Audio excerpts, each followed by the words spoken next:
मुंबई कांग्रेस द्वारा आयोजित बैंकों एवं सरकारी कंपनियों का निजीकरण, डूबती अर्थव्यवस्था देश को कहां ले जाएगी, इस विषय पर रखे गए वेबिनार में मुंबई कांग्रेस के अध्यक्ष सम्मानीय एकनाथराव जी गायकवाड़, आज के प्रमुख वक्ता पूर्व सचिव all India bank employees association mister विश्वास उडगी, महाराष्ट्र की शालेय शिक्षा मंत्री वर्षाताई गायकवाड़, महाराष्ट्र के मत्स्य व्यवसाय बंदर विभाग के मंत्री और मुंबई शहर के पालक मंत्री असलम शेख जी का मैं हार्दिक स्वागत करता हूं।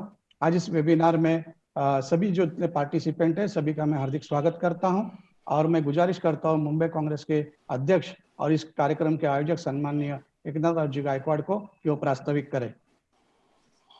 नमस्कार। आज आए हुए हमारे प्रमुख वक्ता आयुष्मान विश्वास उडगी जी, पूर्व सचिव all India bank employees association, उपनगराच्या संपर्क मंत्री माननीय आयुष्मान वर्षाताई गायकवाड, मुंबई शहराचे पालक मंत्री आयुष्मान असलम शेख जी, या वेबिनार मध्ये उपस्थित राहिलेले आणि सगळे सहभागी झालेले सगळे माझे कार्यकर्ते, नेते, मित्र, बंधू आणि भगिनी, ये वेबिनार मुख्यतः विषय आपल्याला एआयसीच्या आदेशानुसार ज्यांची ट्रेनिंगचे प्रमुख म्हणून आपण नियुक्ती केली ते संदेश कोंडविलकरांनी सांगितलेला आहे। बँकेचे खाजगीकरण आणि देशातील सर्व कंपनीचं खाजगीकरण, त्याचप्रमाणे दुबती अर्थव्यवस्था आणि देशाला हे सगळं कुठे घेऊन जाणार याबद्दल आता विशेष करून यावर चर्चा होणार आहे। प्रश्न आहे की एका बाजूला कोरोना महामारी का उद्रेक है, बीमारी से लोग जूझ रहे हैं और ऐसी अवस्था में हमारे देश के मुखिया प्रधानमंत्री जी बैंक बेच रहे, रेल बेच रहे, पेट्रोलियम कंपनी बेच रहे, एलआईसी बेच रहे, ऐसे 26 ऑर्गेनाइजेशन बेचने का कार्यक्रम चालू है और इसी कार्यक्रम की वजह से अर्थव्यवस्था सब ठप हो गई है, डूब गई है और आखिरी में देश कहां जाएगा, देश के लोगों को क्या हाल होगा, इसके ऊपर आज चर्चा है। और इसी चर्चा में हमारे पूर्व सचिव all India bank employees association के विश्वास उडगी जी ये प्रमुख वक्ता है। आयुष्मती माननीय मंत्री वर्षाताई गायकवाड़ इसके ऊपर बात करेंगे।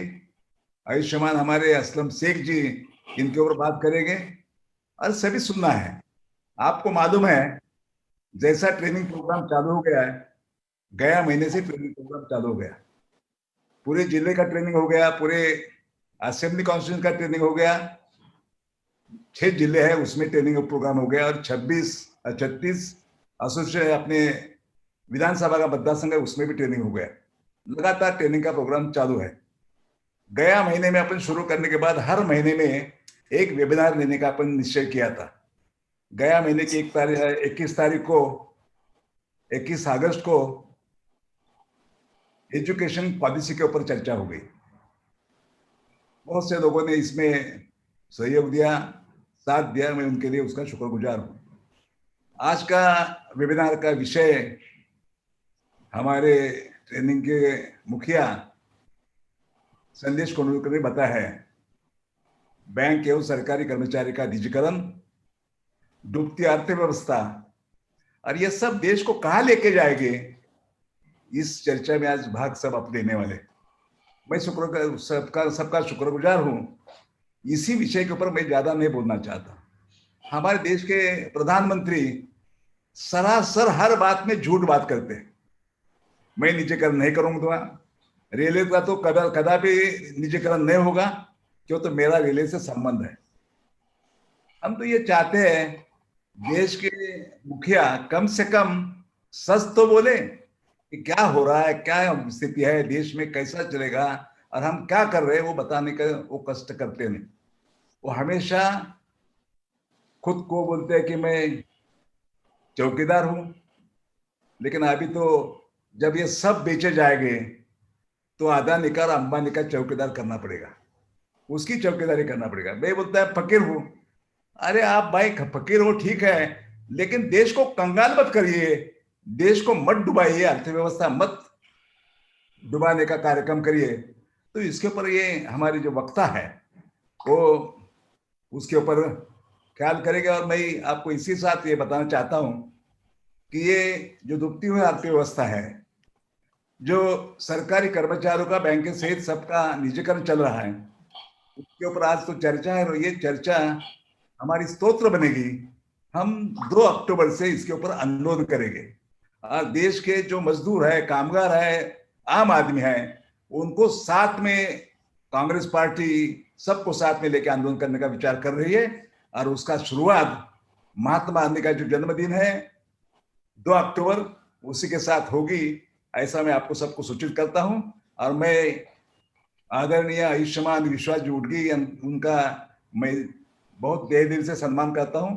आप आए, आपने टाइम दिया, इसके लिए मैं शुक्रगुजार हूं। क्यों तो आपके भाषण के बाद हम लोग कुछ आभार व्यवहार का कुछ कार्यक्रम करने वाले नहीं है। क्यों तो एक दफे वो भाषण ही सुन के लोग बाहर जाए और उसी भाषण के साथ लोग अपना अपना विचार जोड़ जाएंगे, ऐसा मैं समझता हूं। तो आपका भी मैं आभारी हूं। मंत्री आयुष्यमती वर्षा गायकवाड़, इन्होंने भी टाइम निकाला, मैं उनका भी बहुत शुक्रगुजार हूं। हमारे दूसरे मंत्री तेज तर्रार असलम शेख जी, उन्होंने भी टाइम निकाला, उसके लिए मैं उसका शुक्रगुजार हूं। और आप सब लोग ये वेबिनार में साथ हुए। एक बार जो आप सब लोगों ने लिंक तो किया है, लेकिन इसका सब वेबिनार का जो कार्यक्रम है वो आम आदमी सुन सकता है, इसकी भी व्यवस्था किया है। फिर आपका सबका शुक्रगुजार करके अभी कार्यक्रम शुरू करें, ऐसा मैं संदेश कुंडलकर को सूचित करता हूं। धन्यवाद। जय भारत, जय संविधान। धन्यवाद।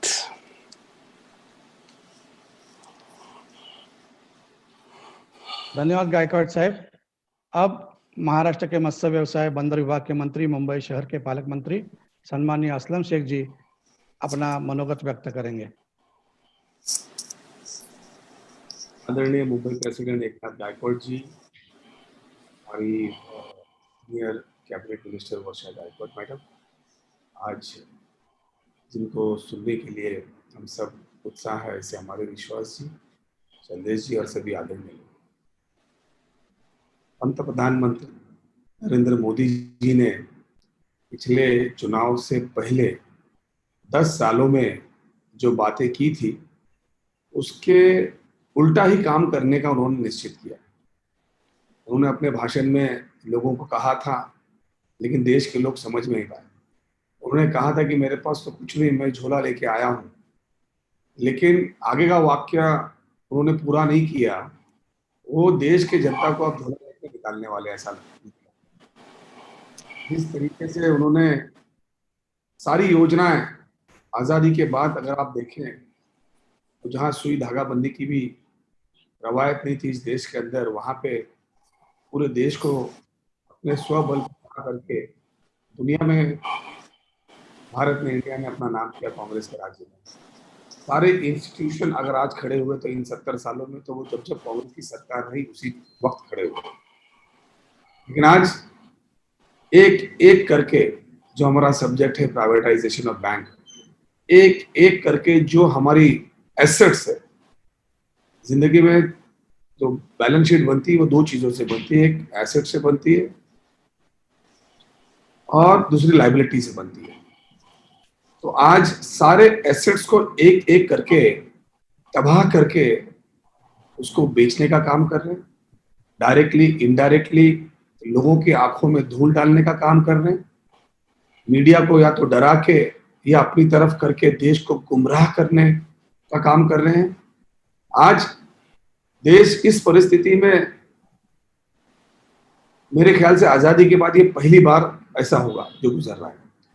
आर्थिक बर्बादी के चलते चलते आज देश की संख्या के 40 लाख करोड़ जो है वो बिलो पॉवर्टी लाइन के नीचे ढकलने का काम इस सरकार ने 6 साल के अंदर किया।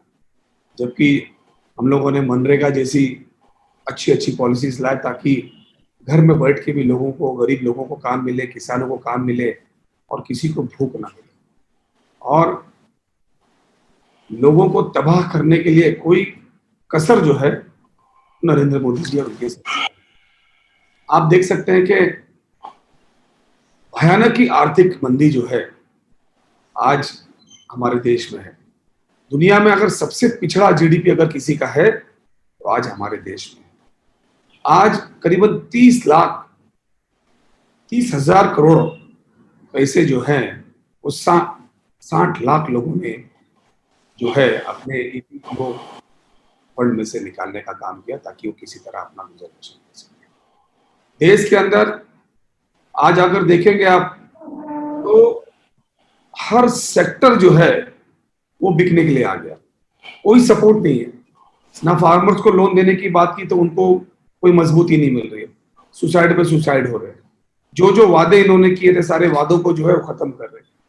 इस तरीके से आदरणीय गायकवाड़ जी ने बताया कि रेलवे को अब प्राइवेटाइजेशन की बात कर रहे हैं, एयरपोर्ट को वो एक से जिनको दिया गया था उनसे जबरदस्ती छीन के दूसरे को देने का काम कर रहे हैं। यानी पूरे इस देश के अंदर उंगली पे गिन के 2-3 लोगों की तरक्की हुई है और बाकी जो लोग तबाह हुए, चाहे वो कॉर्पोरेट लेवल के हो, चाहे वो मिडिल क्लास के लोग हो। आज देश के जो मिडिल क्लास के 30% ऐसे लोग थे जो छोटे रोजगार, छोटी इंडस्ट्रीज, छोटे इस तरीके के कारोबार करके जो है 30% लोग अपना गुजारा करते हैं। आज लगभग उनको जो है वो नौकरियां करने की कगार पे लाने का काम ये सरकार की तरफ से हो रहा है।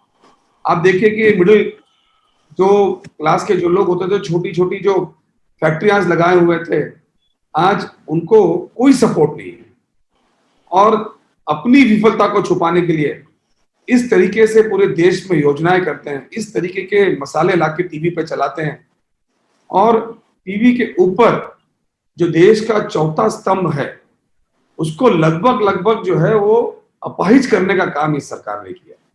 आज तक का वर्ल्ड में कहीं पे भी इस तरीके से नहीं हुआ है। बहुत ही सोचने की जरूरत है। जो हमारे रिजर्व फंड थे, जो हमारे अपने रिजर्व फंड थे, उस रिजर्व फंड में से भी पैसा निकाल के जो है यूज किया जा रहा है। आज अगर हम रिजर्व फंड भी हमारा यूज कर लेंगे तो कभी आपातकालीन परिस्थिति में हम किसके पास कटोरा लेके जाएंगे? आज हम दूसरे देशों को बोल रहे हैं, हमारे पड़ोसी देश जिसकी कोई हैसियत नहीं है उसको बार बार टीवी में दिखाते हैं। हमें टीवी में वो दिखाना चाहिए जो हमसे ज्यादा सफल देश हो, उनसे हमारा कंपैरिजन होगा। हमारा कंपैरिजन बांग्लादेश और पाकिस्तान से कभी भी नहीं था।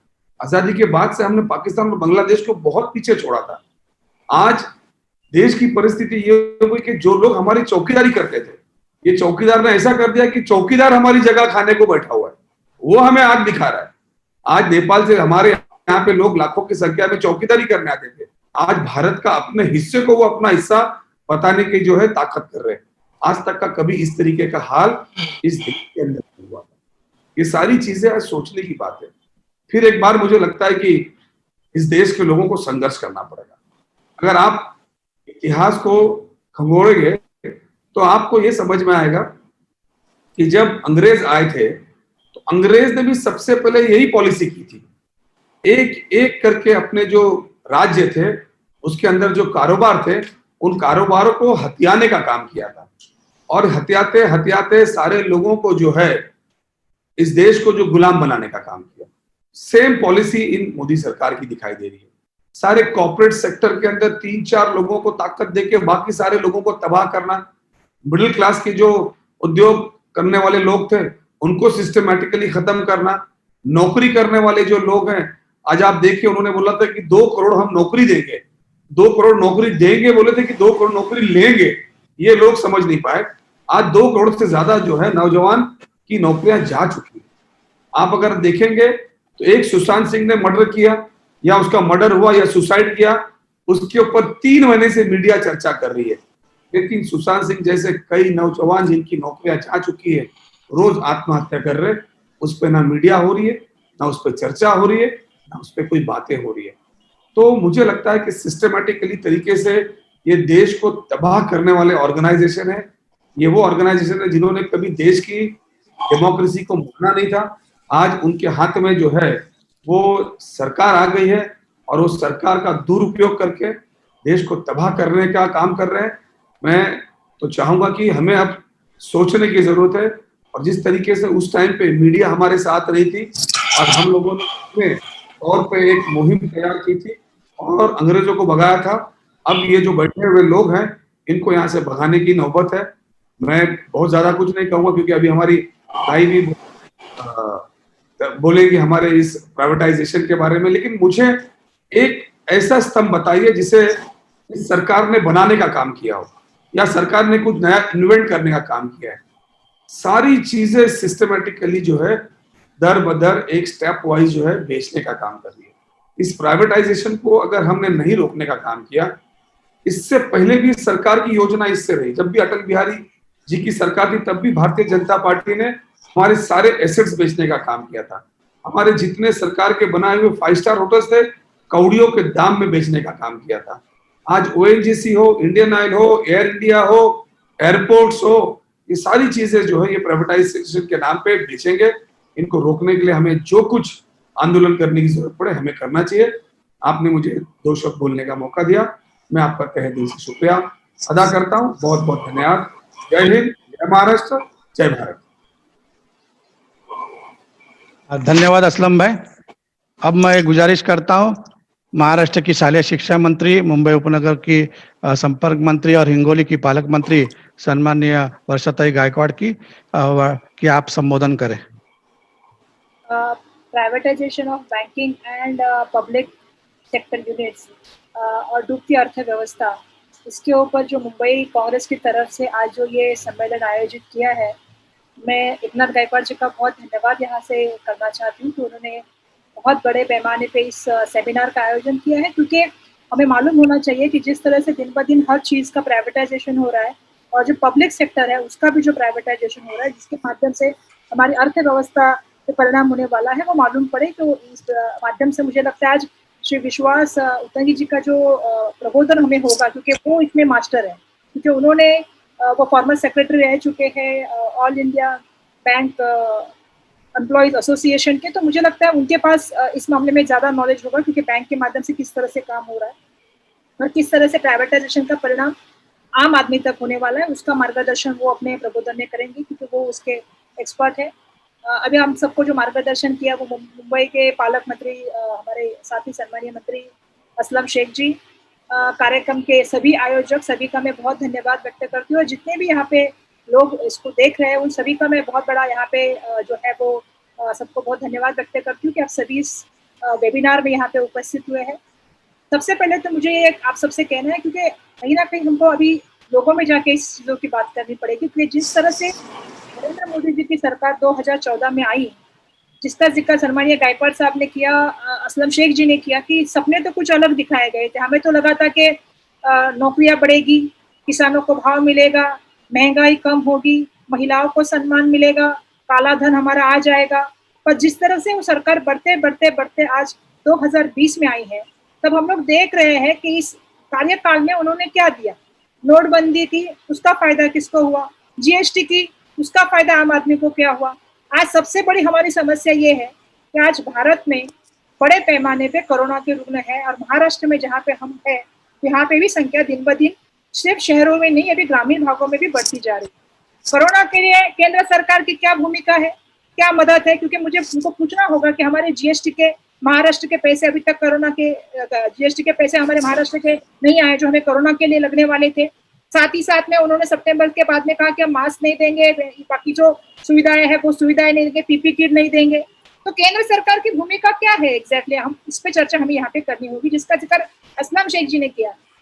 ये मीडिया के माध्यम से कुछ अलग ही चर्चाएं चलती है, कुछ अलग ही विषयों पे हम बात करते हैं, किसी एक की स्टेटमेंट पे बात होती है, लेकिन सम्माननीय हमारे पूरी दुनिया में जिनको माना है, भारत के गवर्नर थे, लेकिन आज पूरी दुनिया की अर्थव्यवस्था के जानकार है, रघुराम राजन की स्टेटमेंट की कोई चर्चा होती नहीं मीडिया के माध्यम से, जबकि रघुराम राजन जी की स्टेटमेंट की चर्चा होनी चाहिए थी। ये मेरी अपेक्षा थी मीडिया से भी, और मैं अपेक्षा करती हूँ कि हम कांग्रेस वाले भी इसकी चर्चा करनी चाहिए, क्योंकि उन्होंने जिस तरह से भारत की अर्थव्यवस्था को बताया और कोरोना के बाद होने वाली अर्थव्यवस्था का विपरीत परिणामों के बारे में बताया, बड़े पैमाने पे होने वाली बेरोजगारी के बारे में बताया, भविष्य में हमारे घर में रहने वाले पैसों की कैसे आमदनी कम होगी, और सोना कैसे हमारा जो है वो मार्केट में आ जाएगा, उसके बारे में बताया। तो कहीं ना कहीं हमें अगर चर्चा करनी है तो रघुराम राजन जी की जो स्टेटमेंट आई है उसके ऊपर चर्चा करनी चाहिए, ऐसा मेरा सबसे एक निवेदन है। दूसरा मेरा ये कहना है कि बैंकों का जिस तरह से बात हो रही है, केंद्र सरकार ने महाराष्ट्र की 2 बैंक और पंजाब की 2 बैंक को जो है वो राष्ट्रीयकरण, तो बैंकों को वो खासगीकरण करने का काम किया, प्राइवेटाइजेशन करने का काम किया। जिस तरह से हम देख रहे हैं कि मुंबई में अगर बात चलती है तो हम पीएनए के बैंक की बात करते हैं, पंजाब नेशनल बैंक बड़े पैमाने पे, उसका जो आप सभी लोग जानते हैं कि उसके बड़े पैमाने पे वो लॉस हो गया, और उसका लॉस होने के बाद सबसे बड़ा अगर कोई चीज हुई तो उसका नुकसान आम आदमी को भुगतना पड़ा। मैं कितने लोगों को, नजदीक के लोगों को पहचानती हूँ जिनके छोटे छोटे बिजनेस थे, छोटे छोटे व्यापार थे। आज बैंक जो जिस तरह डूब गई है, मैं सबसे कहना चाहती हूँ कि माल्या जी पैसा लेके भाग गए, नीरव मोदी जी पैसा लेके भाग गए। कहाँ से भाग गए? बैंक से पैसा लेके भाग गए।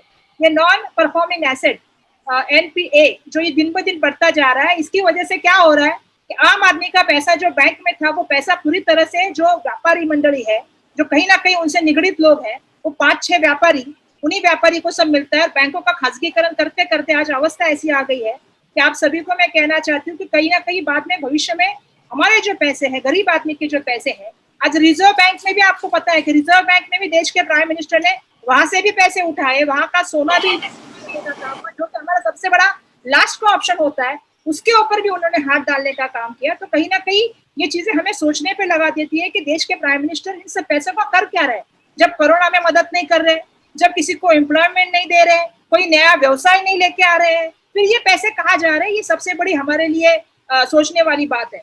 पब्लिक सेक्टर की आपने यहाँ पे चर्चा रखी, क्योंकि पब्लिक सेक्टर यूनिट्स के भी प्राइवेटाइजेशन की बात की है। हम देख रहे हैं अभी ओएनजीसी की बात चल रही है प्राइवेटाइजेशन की, एचपी की बात चल रही है प्राइवेटाइजेशन की। इसके माध्यम से ये करना क्या चाहते हैं, मैं ये समझ नहीं पा रही हूँ। हमारे युवा ने समझना चाहिए, एक बीजेपी का जो एजेंडा है या आरएसएस का जो एजेंडा चलता है, उसको कहीं ना कहीं मूर्त स्वरूप देने का काम इनके माध्यम से शुरू है। हम देख रहे हैं, हमने देखा कि जब से हम, मुझे याद है जब से हम हो गए हैं, कितनी सारी पीढ़ियां हमारी हो गई है, जिनको मालूम है कि एलआईसी कहते हैं, हम सब लोग उस पर पूरा तरह से निर्भर रहते हैं। अब एलआईसी को चल रहा है कि उसको प्राइवेटाइजेशन करना है, एयरपोर्ट का चल रहा है, अब एयरपोर्ट तो रहे कि रेलवे स्टेशन तक आ गए, उसमें अडानी आ गए। अब अभी अडानी कौन से बिजनेस में नहीं है, ये बात करनी पड़ेगी कि अडानी हर बिजनेस में आ गए, उसमें भी उनको पहला प्रेफरेंस दिया जाएगा और बाद में गवर्नमेंट की ट्रेन को प्रेफरेंस दिया जाएगा। तो ऐसा क्या कर रहे हैं ये लोग देश के लिए कि इनके लिए इतनी सारी व्यवस्था, इतना सारा व्यवस्थापन चल रहा है। इंदिरा जी ने सोचा कि बैंकों का राष्ट्रीयकरण करना चाहिए ताकि हमारा पैसा जो है वो सेफ हैंड में रहे, सुरक्षित रहे। और आज आपने सबने देखा कि बड़े पैमाने पे अमेरिका में जब डीमोनेटाइजेशन, अमेरिका में जब आर्थिक व्यवस्था की ये हुई, लेकिन हमारे यहाँ की आर्थिक व्यवस्था कभी नहीं टूटी, क्योंकि इंदिरा जी ने तभी जो सोची हुई जो चीज थी उसकी वजह से हमारे देश की आर्थिक व्यवस्था बड़े पैमाने पे रही। हमने देखा यूरोप में बहुत सारे देश की आर्थिक व्यवस्था टूटी, अमेरिका की आर्थिक व्यवस्था टूटी, जॉब गए, लेकिन भारत में ऐसी परिस्थितियां नहीं है। और आज हम देख रहे हैं कि नोटबंदी से हमारा आधा बिजनेस गया, जीएसटी ने उसको पौना कर दिया, और अभी कोरोना के माध्यम से बड़े बड़े पैकेज अनाउंस कर दिए, लेकिन वो पैकेज जाते कहाँ है ये तो हमें उनको कभी ना कभी पूछना होगा। और ये सब सवाल नहीं पूछे जाए, और बीजेपी की सरकार को हम ये अगर पूछे जाए कि भैया 23.9 जीडीपी पहली बार देश का गिरा है, आज बैंकों का अर्थव्यवस्था क्या है, आज कितनी बैंकें डूब गई है। आपने पंजाब नेशनल की बात तो मैंने की, लेकिन ओरिएंटल बैंक गई, और बहुत सारी बातों को बैंक जो है हमारी भारत की वो डूब गई। और क्या व्यवस्थापन आप इसके लिए करने वाले हैं? ये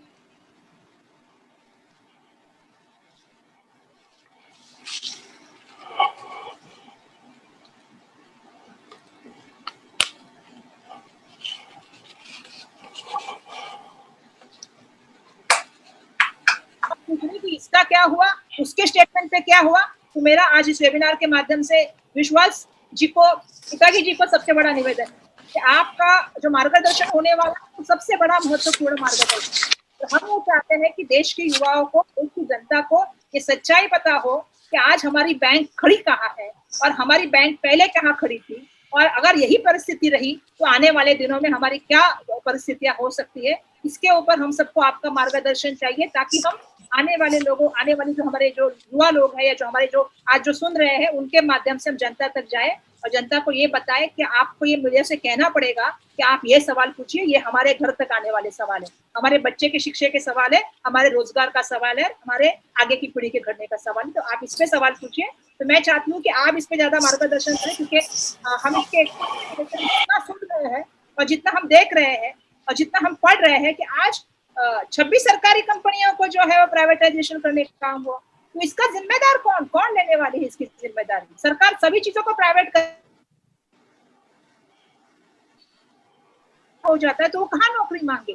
तो आप सबको पता है कि किस तरह से प्राइवेट कंपनी। तो मेरा सभी से बहुत धन्यवाद है। इस कार्यक्रम के माध्यम से बहुत सारा प्रबोधन होगा और आज बहुत सारा नॉलेज हमको भी यहाँ से मिलेगा, ऐसा मैं समझती हूँ, इसलिए मुझे यहाँ पे बुलाया।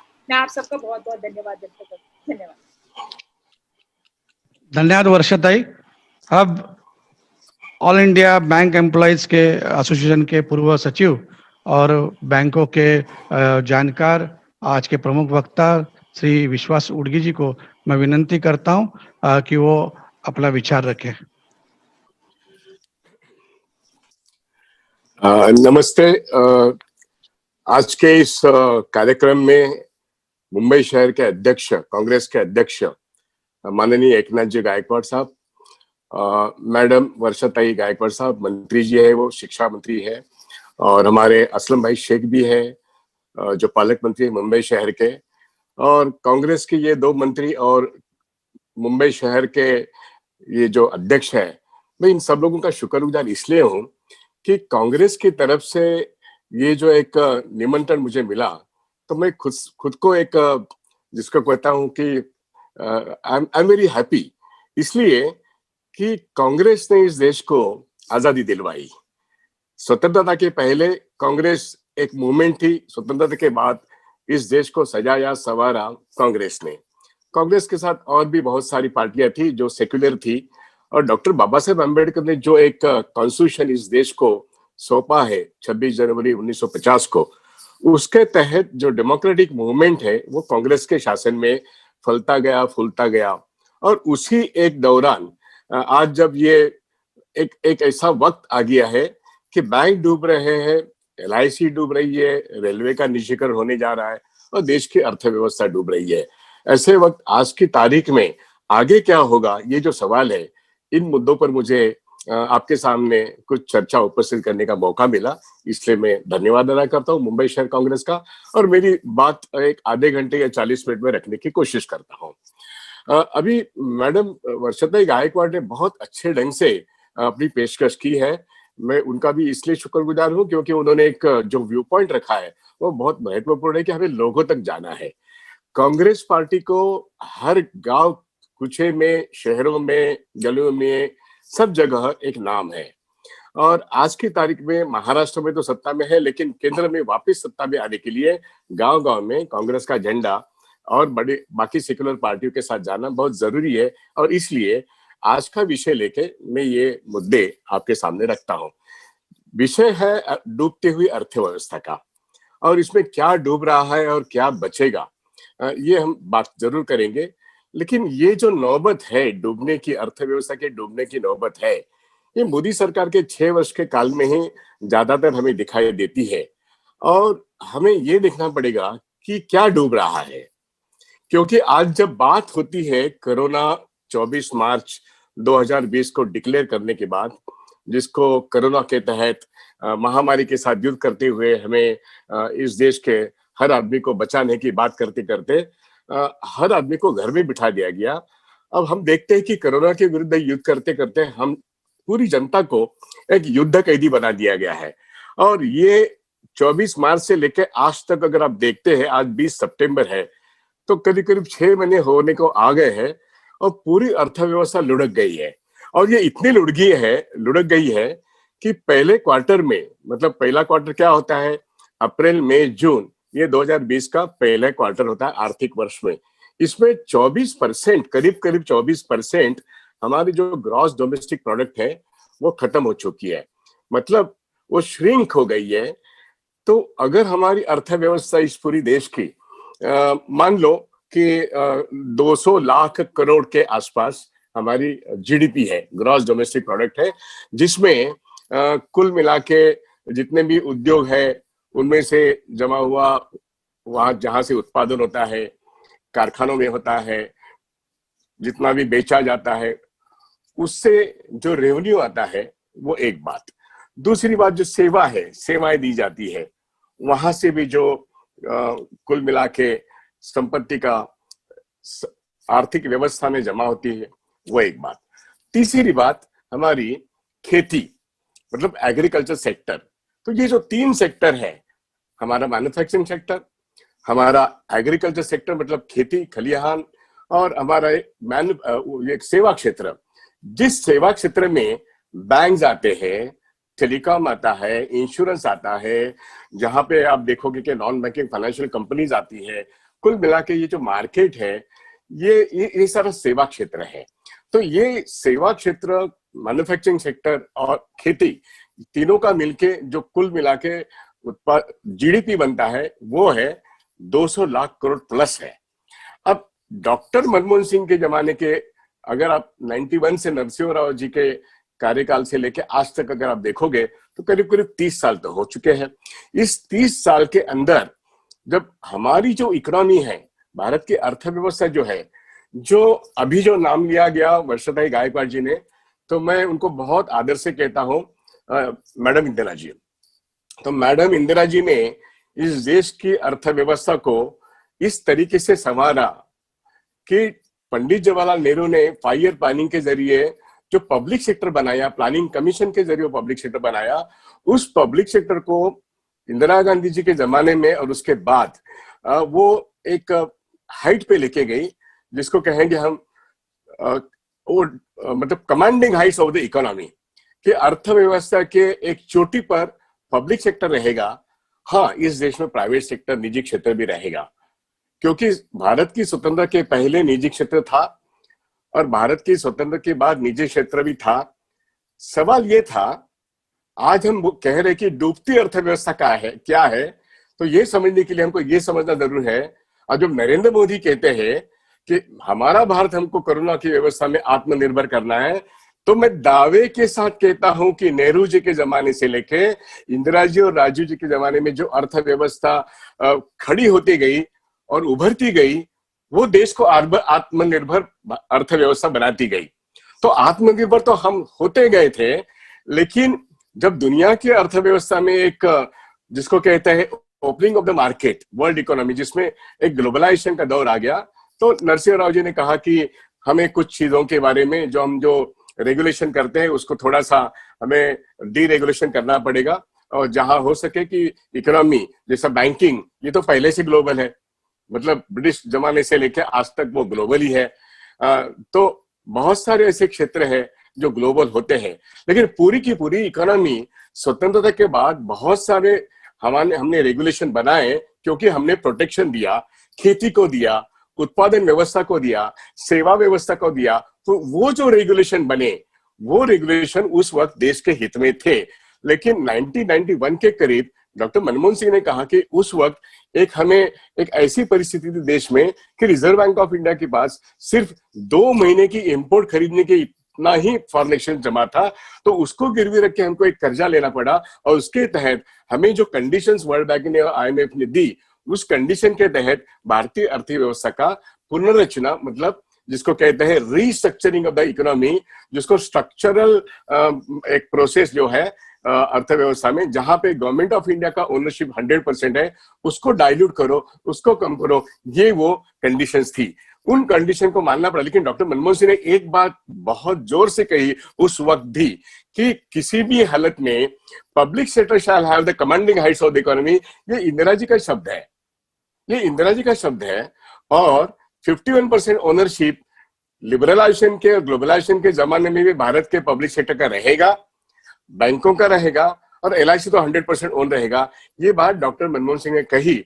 और ग्लोबलाइजेशन के इस दौर में कुछ हद तक एक डिसइन्वेस्टमेंट का प्रोसेस उन्होंने लिया, लेकिन प्राइवेटाइजेशन का नहीं लिया।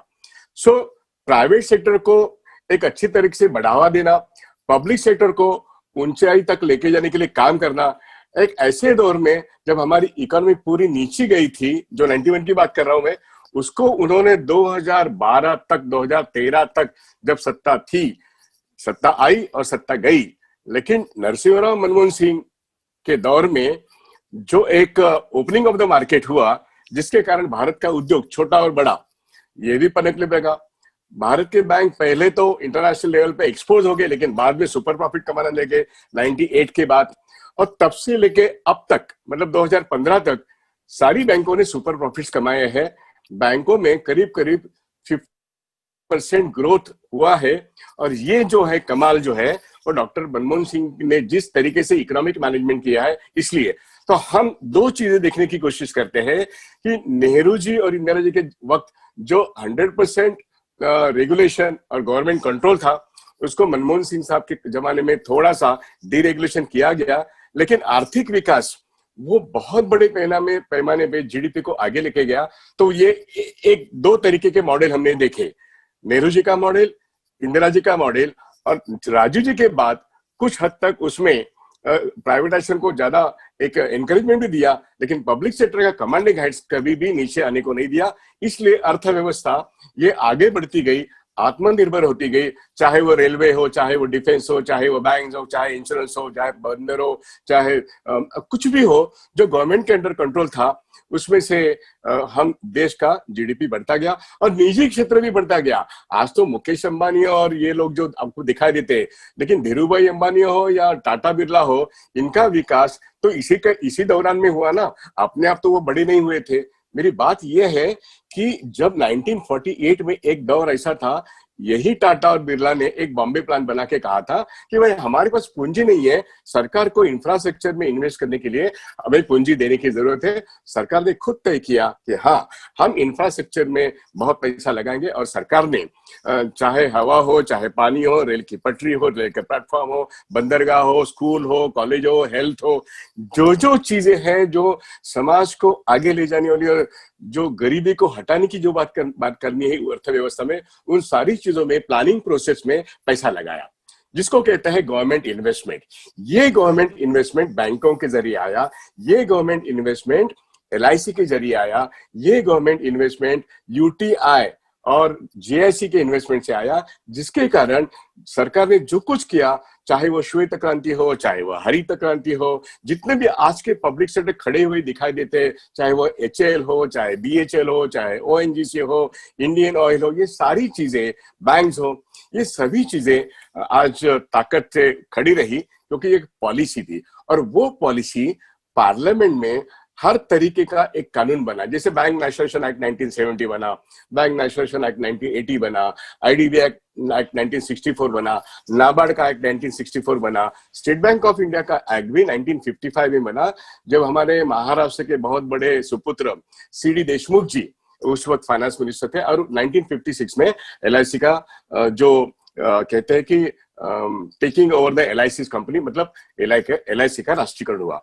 अब state bank of India, LIC, ये दोनों गवर्नमेंट ऑफ इंडिया अंडरटेकिंग बनने के बाद 69 में जो एक क्रांति का निर्णय इंदिरा जी ने लिया, वो है बैंकों का नेशनलाइजेशन।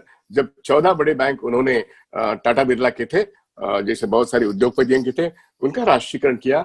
जैसे सरदार पटेल जी ने बहुत सारे संस्थानों को इस देश में समाया, उसी प्रकार उन लोगों की जो बैंकें थी, उन बैंकों को टेक ओवर करके बैंक नेशनलाइजेशन एक्ट बनाया। ये इतना बड़ा कदम था कि इस देश में जो गरीब से गरीब आदमी था, मैं कहता हूं कि अनुसूचित जाति जमाती के लोग, जिनके पास तो आर्थिक उनका स्तर बहुत कम था, तो जिनको एक क्रेडिट वर्दीनेस नहीं था, मराठी में उसको कहते हैं आर्थिक पत, ज्यांना आर्थिक पत नव्हती त्यांना आर्थिक पत मिळवून देणं, समाजातल्या दुर्बल घटकांना, मतलब समाज में जो सबसे पिछड़े हुए लोग थे, उनके पास तक बैंकों का पैसा पहुंचाना, गांव खेड़े में पहुंचाना, वो चाहे खेती हो, आदमी हो, खलिहान हो, छोटे दुकानदार हो, सेल्फ एम्प्लॉयड हो, छोटे व्यापारी हो, और बड़े कारखाने भी।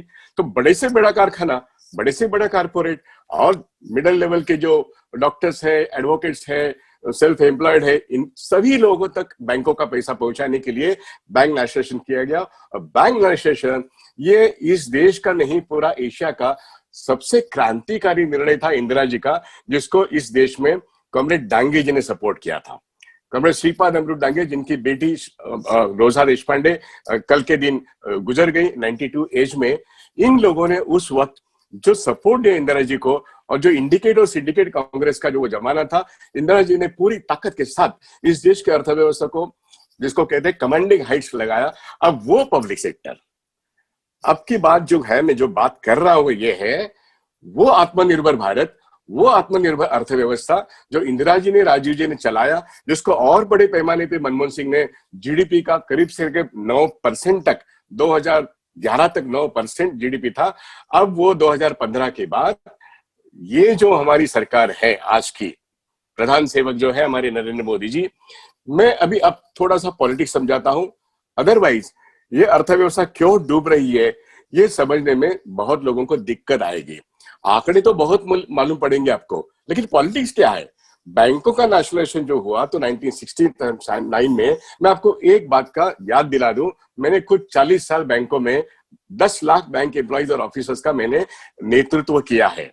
और 69 में जब बैंक नेशनलाइज हो गए, इस बैंक नेशनलाइजेशन को अपोज करने के लिए अटल बिहारी वाजपेयी और बलराज मोदक, ये भारतीय जनसंघ के बहुत बड़े नेता थे। इन्होंने नानी पालखीवाल को लेके, टाटा बिरला को लेके वहां पे सुप्रीम कोर्ट तक वहां पे गए, आखिर वो हारे। लेकिन उस वक्त पार्लियामेंट में जो एक पैर जमा के रखा इंदिरा जी ने, उसके कारण बैंक नेशनलाइजेशन सक्सेस हो गया। और आगे जो उन्होंने पॉलिसी बनाई, उसके लिए पार्लियामेंट का एक पॉलिसी बना कि इसका एक्सपेंशन होना चाहिए। सो पब्लिक सेक्टर की एक्सपेंशन की पॉलिसी 69 से लेके प्रणब कुमार मुखर्जी जब फाइनेंस मिनिस्टर थे 2010 तक, मुझे याद है प्रणब कुमार मुखर्जी अभी हाल ही में गुजर गए, लेकिन वो फाइनेंस मिनिस्टर थे 2010 में। उन्होंने ये कहा था कि 2000 की बस्ती तक एक बैंक की शाखा होनी चाहिए, और ये प्रोग्राम बहुत अच्छा था। आज जिसको जनधन कहते हैं ना, वो जनधन उस वक्त वो डॉक्टर प्रणब कुमार मुखर्जी साहब ने उस वक्त जीरो बजट बैलेंसिंग का कहा था, जीरो बजट अकाउंट्स। क्योंकि हर देश के नागरिक को एक बैंक खाता मिले, उसके पास पैसा हो या ना हो, उसको बैंक खाता खोलने के लिए, मतलब बैंकिंग सेवा एक फंडामेंटल राइट की तरह इस्तेमाल करना, ये जो बात हम bank employees all India bank federation की तरफ से कहते थे, हमारे देश का उस वक्त फाइनेंस मिनिस्टर निश्चित रूप से ये बात आगे रखते थे कि हाँ, बैंक जब गांव खेड़े में जाएगी, शहरों में बढ़ेगी, तब हर नागरिक को एक बैंक खाता होगा, जिसका आज जनधन का रूप है।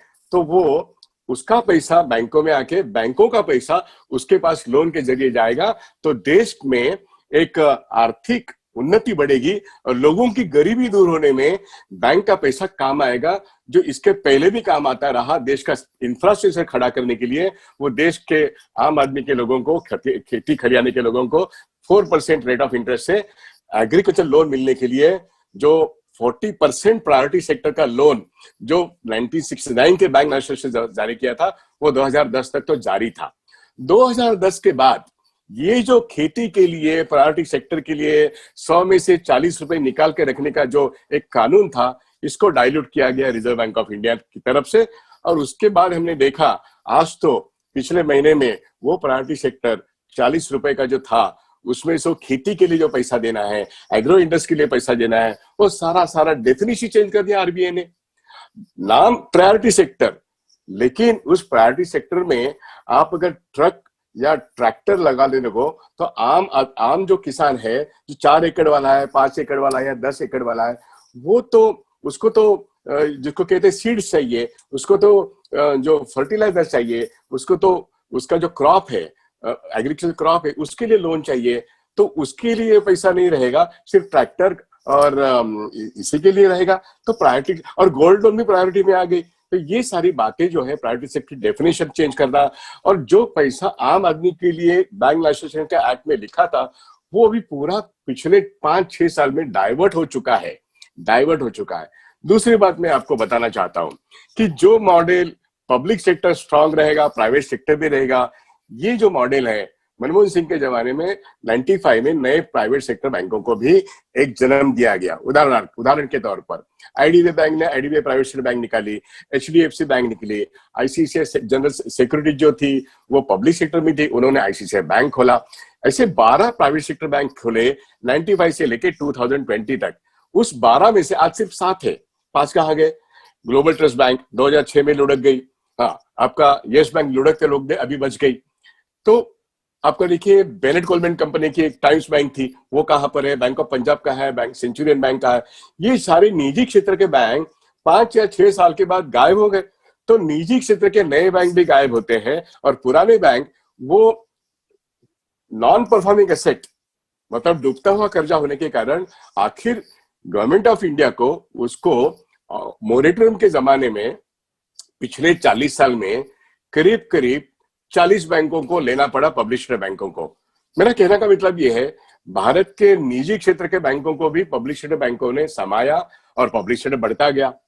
पब्लिक सेक्टर में आज की तारीख में आपको ताकत बताता हूं पब्लिशर बैंक, क्योंकि अब जब डूबती अर्थव्यवस्था की बात करेंगे ना हम, उसके पहले हमने क्या खड़ा किया था मनमोहन सिंह साहब ने, क्या खड़ा किया था इंदिरा जी ने, इसको समझने की हम जरूर कोशिश करेंगे। तब हमें पता चलेगा देश का कितना नुकसान हो रहा है और देश को कहां लेके जा रहे हैं ये लोग। तो इसलिए आज बैंकिंग क्षेत्र में जो 50-51 साल हो गए तो 138 लाख करोड़ की जमा पूंजी इस बैंकिंग क्षेत्र में है। ध्यान में रखिए 138 लाख करोड़, ये आंकड़ा हमारे जीडीपी के नजदीक जाता है सिर्फ डिपॉजिट्स। और करीब करीब 100 करोड़ हमने कर्जे दिए हैं। अब इसका मतलब बैंकिंग इंडस्ट्री का बैलेंस शीट 238 लाख करोड़ हो गया, इस देश का balance sheet GDP 200 lakh crore हो गया, बैंकिंग क्षेत्र का बैलेंस शीट उससे बड़ा मतलब 238 लाख करोड़ हो गया। तो बैंकिंग क्षेत्र पर नजर किसकी है? विदेशी पूंजी की है और देश के बड़े बड़े कारपोरेट्स की है। हमारे मोदी साहब के जो मित्रगण हैं उनको मोदी साहब आने के बाद फिर से एक बार वो इच्छा आ गई जो जब अटल बिहारी वाजपेयी थे तो शायद मेरे ख्याल से मुकेश अंबानी ने एक बार कहा था मुझे स्टेट बैंक ऑफ इंडिया चाहिए। हाँ, प्रमोद महाजन जी भी बोल रहे थे हाँ ये मिल सकता है आपको। और उस वक्त उन्होंने एक पहल की थी प्राइवेटाइजेशन की, लेकिन उसको इस देश की जनता ने और बैंक कर्मचारी संगठनों ने डिफीट किया। और मनमोहन सिंह साहब ने जब 2004 में कमान संभाली तो उन्होंने कहा कि हम 51% ओनरशिप बैंकों में रखेंगे और पब्लिक सेक्टर बैंकिंग कभी भी हम ढलने नहीं देंगे। लेकिन ये बात अब पिछले 6 साल में प्राइवेटाइजेशन जो 2015 में ज्ञान संगम नाम का एक प्रोग्राम पुणे में तय हुआ, जिसमें फाइनेंस सेक्रेटरी भी थे, एलआईसी के चेयरमैन भी थे, सारे रेगुलेटर थे। वहां पे निर्णय किया गया कि बैंकों का निजीकरण, बैंकों का जिसको कहते हैं मर्जर पहले बनाएंगे। तो आज आपने देखा 5 साल के अंदर अंदर 26 बैंकों के 26 बैंक थे, स्टेट बैंक ऑफ इंडिया और उसके साथ एसोसिएट। इस मोदी गवर्नमेंट ने बैंकों को पहले स्टेट बैंक में मर्ज किया तो 8 बैंक, एक बैंक बन गई स्टेट बैंक। आईडीबीआई तो अलग थी ही, 1964 में बनी। 1964 में बनी नाबार्ड तो है ही, वो तो खेती का डिपार्टमेंट था, दूसरा इंडस्ट्री का डिपार्टमेंट था। उसके अलावा 20 बैंक जो राष्ट्रीयकृत बैंक थे इंदिरा जी के जमाने में, 1970 में बनाया 14। दूसरी बार सत्ता में इंदिरा जी आई, उन्होंने 6 बैंकों का राष्ट्रीयकरण किया, जैसे आंध्रा बैंक, विजय बैंक वगैरह वगैरह। तो 20 बैंक जो नेशनलाइज बैंक थे, ये 20 और वो कुल मिला के 27, ये उसमें से आईडीबीआई छोड़ के 26 बैंकों का नरेंद्र मोदी गवर्नमेंट ने आज की तारीख में एक स्टेट बैंक ऑफ इंडिया और 4 बैंकों का एक जो प्लान बनाया है, वो बनते बनते इतने कमजोर हो गए हैं। कमजोर क्यों हो गए? कमजोर इसलिए हुए कि 2008 में जो इंटरनेशनल फाइनेंशियल क्राइसिस आया, उस इंटरनेशनल फाइनेंशियल क्राइसिस आने के बाद यहाँ की जो भारतीय पब्लिशड बैंक थी, इसके वजह से इस देश की अर्थव्यवस्था मजबूती से रही। सोनिया जी ने एक बहुत बढ़िया स्टेटमेंट दिया, चिदम्बरम जी ने एक बढ़िया स्टेटमेंट दिया कि दुनिया भर के बैंकें टूट रही है लेकिन हमारे देश के बैंक टूटेंगे नहीं क्योंकि पब्लिक सेक्टर मजबूत है। हाँ, सही मायने में 2012 तक हमने देखा कि इस देश की बैंकों में करीब 15 से लेकर 18% तक डिपॉजिट मोबिलाइजेशन होता था, क्रेडिट भी 10% से जाता था और डिपॉजिट्स अकाउंट्स खुलते थे। बैंकों में बहुत बड़े पैमाने पर प्रॉफिट भी होता था। लेकिन इंडस्ट्री पे असर हुआ, निजी क्षेत्र के बैंकों पर असर हुआ और इसलिए हमने ये देखा कि इकोनॉमी में कुछ हद तक एक नॉन परफॉर्मिंग एसेट जो आज कहते हैं डूबता हुआ कर्जा, वो बढ़ने की संभावना बढ़ गई। तो एनपीए मत दिखाओ, ये रिजर्व बैंक ऑफ इंडिया ने एक पोजीशन ली उद्योग को बचाने के लिए, छोटे उद्योगों को बचाने के लिए, इसलिए उसको सीडीआर ये नाम दिया, कारपोरेट डेट रिस्ट्रक्चरिंग नाम दिया, और जिनका कर्जा वसूल होता ही नहीं, हो भी नहीं सकता, वो नॉन परफॉर्मिंग एसेट हो गया। जो नॉन परफॉर्मिंग एसेट दिखाते हैं वहां 100% मुनाफे में से एक प्रोविजन करनी पड़ती है, तो नॉन परफॉर्मिंग एसेट बनता है तो इसके आगे उसके ऊपर ब्याज नहीं चढ़ता। और सीडीआर जब बनता है तो जो एनपीए का दूसरा जुड़वा भाई है, मान लो आप, तो उस पर वो उसको मेंटेन तो करना पड़ता है, लेकिन उस पर से बैंकों को कोई भी एक पैसा नहीं मिला। मैं ये इसलिए समझा रहा हूं, डूबने वाला आगे क्या है वो प्लीज समझ लीजिए। और इसके कारण कि जब 3 लाख करोड़ 2015 में नॉन परफॉर्मिंग एसेट दिखता था, उस वक्त सीडीआर कारपोरेट डेट स्ट्रक्चरिंग करीब करीब 15 लाख करोड़ था। मतलब वह एनपीए का जुड़वा भाई था। मतलब इसका दूसरा मतलब क्रेडिट सुइस जैसा एक रेटिंग एजेंसी वो बोल रहा था कि 18 लाख करोड़ रुपया भारत की बैंकिंग व्यवस्था में उस वक्त जब करीब करीब 90 लाख करोड़ कुल मिला के एडवांस से कर्जे दिए गए थे, उसमें से अगर 18 लाख करोड़ रुपए अगर ब्याज नहीं मिलता है तो बैंकिंग व्यवस्था को क्या होगा। तो इसके लिए गवर्नमेंट ऑफ इंडिया को कुछ सोचना चाहिए। लेकिन सरकार ने क्या सोचा, अच्छे बैंकों का अगर मर्जर होता है तो एक बात समझ में आती कि वो ग्लोबल बैंक बनाना है, लेकिन जब टूटती हुई अर्थव्यवस्था दिखती है, जब नॉन परफॉर्मिंग एसेट मुझे डूबे हुए कर्जे वसूल नहीं होने के पास है, तो उसमें से हमने देखा कि नीरव मोदी, और ये तो भाई बाद की बात है, विजय मल्ल्या जैसे, नीरव मोदी और चोकसी जैसे 7,000 लोग हैं, सबसे बड़ा एसआर शेठ, जिन्होंने बैंकिंग व्यवस्था में से करीब करीब 125 लाख करोड़, मतलब सॉरी 1,25,000 करोड़, इतना उनका बड़ा जिसको कहते हैं नॉन परफॉर्मिंग एसेट है। विजय मल्ल्या का तो करीब करीब 10,000 करोड़ है, लेकिन वीडियोकॉन है, सुजलॉन है, ऐसे बहुत सारे लोग जो है, नीरव मोदी और चोकसी का इनका करीब करीब 13,000 करोड़ है। तो सबका कुल मिला के 2015 में 3 लाख करोड़ था, उसके आगे 15 लाख करोड़ था, लेकिन 15 लाख करोड़ एनपीए बनने की बारी 2015 के बाद आती गई। जो रघुराम राजन ने कहा भाई अभी सीडीआर बंद करो, एनपीए दिखाओ, लेकिन वो एनपीए दिखाते जिसमें मुनाफा था वो मुनाफा गया और सब लॉस मेकिंग बैंक होने लगे। तो ये एक प्रकार के प्रिस्क्रिप्शन है, और उसके लिए पहले ये कहा गया था रघुराम राजन ने कि आप पहले इसको वसूल करो, बाद में बैलेंस शीट को क्लीन करो। लेकिन रिजर्व बैंक ऑफ इंडिया के लोगों ने और बैंकों के लोगों ने डूबते हुए कर्जे को वसूल नहीं किया, बस राइट ऑफ करते गए। अब देखिए अब क्या हो गया, क्योंकि सरकार बोलती एक है, करती दूसरा है। 2015 के बाद हमने ये देखा, बैंकों का बैलेंस शीट क्लीन करो, जैसे स्वच्छ भारत योजना में बैंकों का बैलेंस शीट स्वच्छ करो, इसको पहले आरबीआई के जरिए स्वच्छ करने का कार्यक्रम आखा। तो मेरा कहना यह है, ये कॉन्स्पिरेसी थी।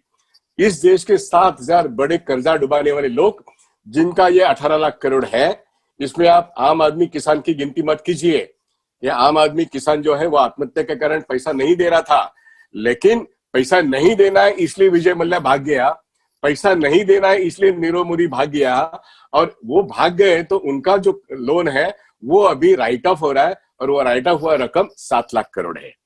सिर्फ 40 बड़े अकाउंट में 9 लाख करोड़ एनपीए था। सिर्फ टॉप 40 लोग बैंक अकाउंट में, जो अभी मैंने नाम गिने, वो सारे लोग वहीं पे थे। इन्होंने बैंकों का कर्जा डुबाया। इसका मतलब ये होता है आम जनता का जो पैसा बैंकों में है, उस बैंकों से ये कर्जा दिया जाता है। ये कर्जे बड़े लेवल पे पॉलिटिशियन, बड़े बैंकर्स और बड़े बोरोर, इनका जो नेक्सस है, इस नेक्सस के कारण ये कर्जा वापस नहीं आता। और ये डूबा हुआ कर्जा जो है, इस व्यवस्था में जब राइट ऑफ होता है, वसूल नहीं, राइट ऑफ होता है, तब बैंक डूबने की कगार पर आती है। और इसलिए आज वो 18 लाख करोड़ का 20 लाख करोड़ हो गया। 20 लाख करोड़ में से 7 लाख करोड़ राइट ऑफ होने के बाद भी, और 4 lakh crore national company law tribunal में रिकवर होने के बाद भी, आज की तारीख में 10.5 लाख करोड़ का नॉन परफॉर्मिंग एसेट बैंकों में है। और जितने सारे बैंक 2015 के जनवरी में सारे बैंक प्रॉफिट में थे, पब्लिक सेक्टर बैंक, वो सारे आज लुढ़क गए हैं। वो सारे लुढ़क गए क्योंकि स्टेट बैंक ऑफ इंडिया में 7 बैंक गए डिमोनेटाइजेशन के बाद, जीएसटी आते आते बाकी के बैंकों का जिसको कहते हैं रीढ़ की हड्डी ही टूट गई, क्योंकि कर्जा वसूल नहीं होता है। इसलिए जो कैपिटल होता है वो कैपिटल कहां से आता है? कर्जा वसूल होने से आता है। नंबर 1 की बात। नंबर 2 की बात, सरकार बजट में से पैसा देती है। जो उन्होंने 70,000 करोड़ दिया, उनको देना चाहिए था 3 लाख करोड़, लेकिन 70,000 करोड़ दिया 4-5 साल में, तो पूरा पैसा कैपिटल का दिया नहीं है। तो सरकार अपनी बैंकों को बचाने के लिए मार्केट से पैसा उठाने की बात की है, लेकिन मार्केट से पैसा उठा नहीं है। इसलिए मार्केट से पैसा नहीं उठा, शेयर कैपिटल गवर्नमेंट का आया नहीं, कर्जा वसूल हुआ नहीं, नया कर्जा देने की नौबत थी ही नहीं, क्योंकि हमारा जब वसूल नहीं होता तो नया कर्जा नहीं दे सकते। और ऐसे इस वक्त डीमोनेटाइजेशन ने भारतीय बैंकिंग व्यवस्था को, बहुत अच्छे ढंग से बैंक एम्प्लॉय ने काम करने के बाद भी उनकी कमर टूट गई है। और उसके बाद व्यापारियों की और पूरी अर्थव्यवस्था की कमर टूटी, वो जीएसटी की वजह से। आज मैडम ने एक बात ठीक कहा कि जीएसटी का पैसा सरकार नहीं दे रही है। सरकार ने रात को 12 बजे पार्लियामेंट में लॉ पास किया जीएसटी का, लेकिन राज्य सरकार के सारे अधिकार अपने पास लेने के बाद टैक्स तो जमा किया, लेकिन वो टैक्स और उसके एरियर्स कुल मिला के 3 लाख करोड़ है, वो महाराष्ट्र सरकार को जितना देना था नहीं दिया है, किसी भी राज्य सरकार को दिया नहीं है। तो ये केंद्र सरकार जनता के पैसे की चोरी, राज्यों के पैसे की चोरी केंद्र सरकार कर रही है। और डीमोनेटाइजेशन बहुत बड़ा हादसा था, बहुत बड़ा हिमालयन ब्लंडर था। जीएसटी, इसको ठीक ढंग से चिदम्बरम जी जैसे कहते थे वैसे अगर अमल में आता तो शायद वो ये फिजिबल पॉसिबल हो सकता था, लेकिन नरेंद्र मोदी किसी की सुनती नहीं है, अरुण जेटली किसी की सुनती नहीं है। और इसलिए बैंकों की कमर तोड़ देना, ये नॉन परफॉर्मिंग असेट जिन्होंने किया उनकी वजह से होगा। और रिजर्व बैंक ऑफ इंडिया जिस ढंग से नरेंद्र मोदी सरकार ने उसको हैंडल किया, उस लिए हुआ। और बाद में सरकार में जो पैसा आता था, मान लो तेल तो बाजार में सस्ता था, अंतरराष्ट्रीय बाजार में तेल सस्ता था, उस वक्त भारत देश में पेट्रोल और डीजल महंगा बिकता था।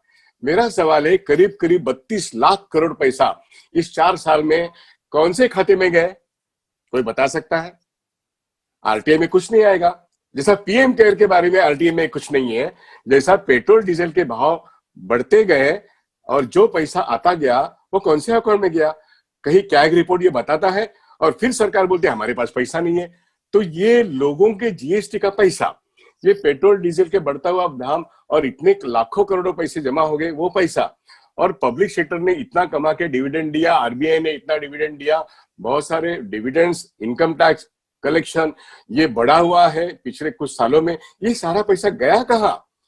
केंद्र सरकार के पास पैसा है ही नहीं, ये जो बात आज कही जाती है, तो where the money has gone. Demonetisation के पहले, सत्ता में आने के पहले जो 15 लाख करोड़ की बात करते थे ना, हम जमा करेंगे आपके खाते में, तो आज स्विस बैंक की बात कोई नहीं करता है। मैं ये कह रहा हूं कि 2014 के बाद जितना काला पैसा था वो डीमोनेटाइजेशन में व्हाइट हो गया है, काला पैसा का व्हाइट हुआ है।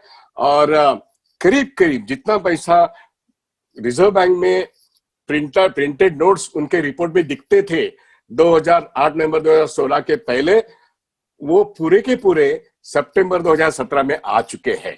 उसके आगे भी आज भी आप रिजर्व बैंक ऑफ इंडिया का रिपोर्ट निकाल के देखिए, उसमें 1.5 ट्रिलियन डॉलर ज्यादा दिखते हैं आपको।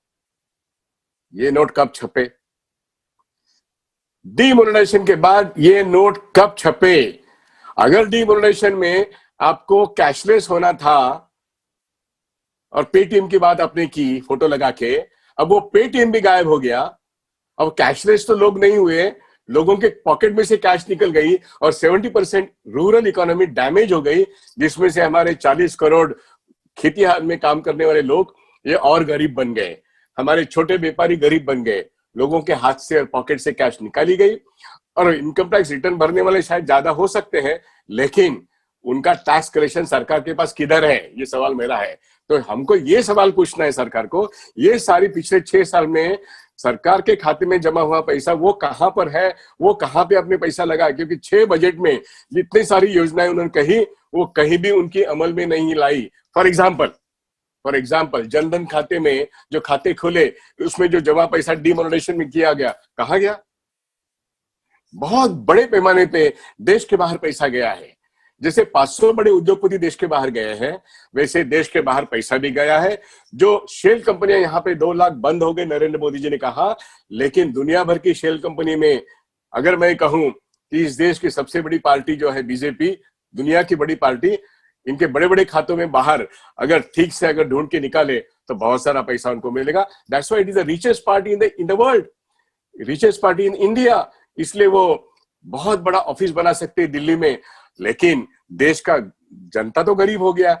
अब मैं आपके सवाल के ऊपर आता हूं कि इस देश की बैंक अब चल नहीं सकती, इसलिए पहले कंसोलिडेट करो, बाद में प्राइवेटाइज करो। तो आज की तारीख में 4 बैंक बने तो है, 26 बैंक में से 4 बैंक बने हैं। इसका मतलब 1,15,000 बैंक शाखाओं में से करीब करीब 20,000 बैंक शाखाएं पिछले 4 साल में बंद हो चुकी है। बैंक तो बाद में बंद हो गए, पहले तो बैंक शाखाएं बंद होती है। इसका मतलब जो इंदिरा जी और प्रणब कुमार मुखर्जी ने इस देश के बैंकिंग सेक्टर को गांव खेड़े तक लेके गए, वहां से वो बैंक्स बंद होते गई, तो अनुसूचित जाति जमाती और ओबीसी या गरीब लोगों के पास बैंक की सेवाएं अब बंद हो गई। फिर से एक बार आईसीआईसीआई, एचडीएफसी बैंक और येस बैंक जैसे बैंक, इन्हीं की तरफ ध्यान देने की बात पिछले 5-6 साल में कही गई।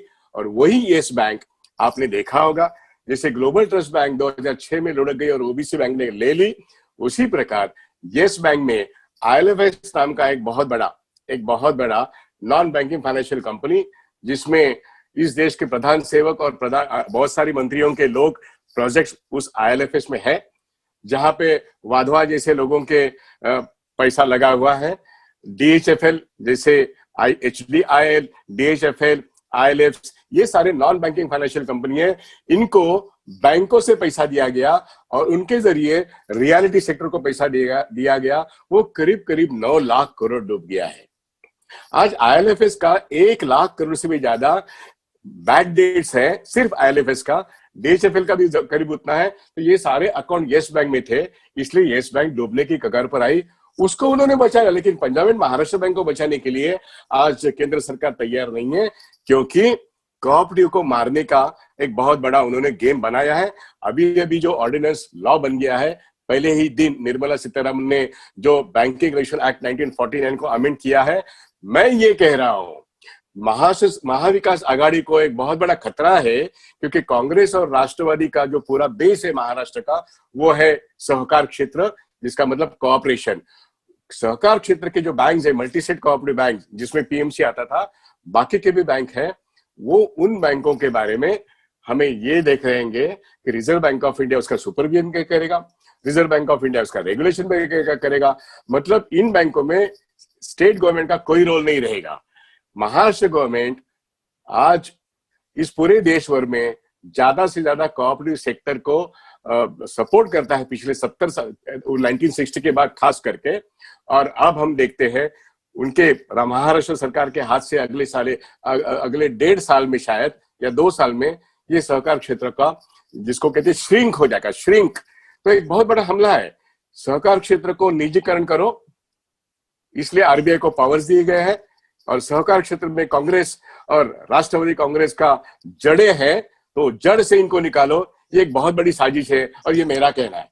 अगर मैं गलत हूं तो इसके डिबेट होनी चाहिए, लेकिन मेरा मानना है, इसलिए मैंने कांग्रेस पार्टी को लिखा है, मैंने शरद पवार जी को लिखा है, मैंने उद्धव साहब को भी लिखा है कि महाविकास आघाड़ी को एक बहुत बड़ा खतरा है। ये ऑर्डिनेंस जब लॉ बनता है तब हमको हमारा जो कोऑपरेटिव क्षेत्र है, इसके बारे में जितने भी हमारे बैंक्स है, चाहे डिस्ट्रिक्ट कोऑपरेटिव हो, चाहे महाराष्ट्र स्टेट कोऑपरेटिव हो, चाहे हमारे क्रेडिट इंस्टीट्यूशन हो, चाहे हमारे पतपेढ़ी हो, चाहे हमारे अर्बन कोऑपरेटिव बैंक्स हो, इनको बहुत बड़ा खतरा। 2 साल के अंदर अंदर वो निजीकरण के रास्ते पे जाएंगे या लुढ़क जाएंगे, जैसे सीकेपी बैंक और महाराष्ट्र अर्बन कोऑपरेटिव लुढ़की है। ये एक मुझे बात एग्रीकल्चर के बारे में कहना था। मुझे ये कहना है अभी कि अर्थव्यवस्था पर जो परिणाम हो रहा है बैंकों का लुढ़कने के बाद, क्योंकि अब अर्थव्यवस्था को उभारने के लिए जिन बैंकों ने पब्लिक सेक्टर को पैसा दिया, आज वो public sector, for example HAL में राफेल बन सकता था, एचएएल में मिग बनता है नासिक में और बंगलोर में, लेकिन राफेल को तो खरीदना है, राफेल के लिए पैसा चाहिए। तो ये जो बात है, आज डिफेंस सेक्टर के 41 कंपनीज है, उनको बंद रखने का है। और इजराइल को अमेरिका को, फ्रांस को, हाँ ऐसे देशों को हमें नरेंद्र मोदी वहां पे गए, उन्होंने 6 साल में कांटेक्ट किया, एमओयू साइन किए और यहाँ के हमारे आत्मनिर्भर डिफेंस फैक्ट्री को बंद रखे ये अभी रशिया से प्लेन लेंगे, फ्रांस से राफेल लेंगे, ये इजराइल से तोहफे लेंगे।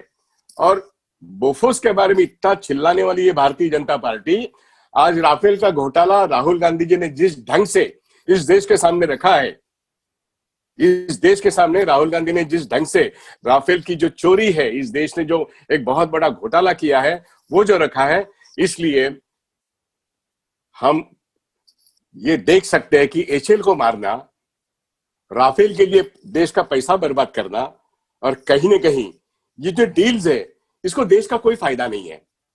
राफेल जब युद्ध होगा तब देखा जाएगा, लेकिन आज वो जिस ढंग से उसको लाया गया है इसमें बहुत बड़ी साजिश है। और इतना करने के बाद भी भारत की जो अर्थव्यवस्था है, अनिल अंबानी जो सुई भी नहीं बना सकता, राफेल बनाने का कॉन्ट्रैक्ट के लिए उसकी कंपनी भी नहीं थी, उसको आर्टिफिशियल कंपनी बनाई। अब उसके पास आज वो बैंक से दिवालिया हो गया है, सारे बैंकों से कर्जा मिला के कुल मिला के वो 1.5 लाख करोड़ का एक डिफॉल्टर है। मुकेश अंबानी भी करीब 3.5 लाख करोड़ का बैंकों से उन्होंने कर्जा उठाया है।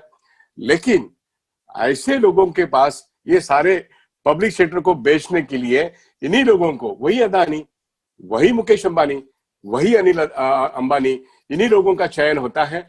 और इनको फिर रेलवे का जो सवाल है, आज की तारीख में जो रेलवे का सवाल है, अरुण जेटली ने जब रेलवे का एक मंत्रालय मेन बजट में मर्ज करने की बात की, तभी मैंने पब्लिकली कहा था this is the beginning of the privatisation of the railways.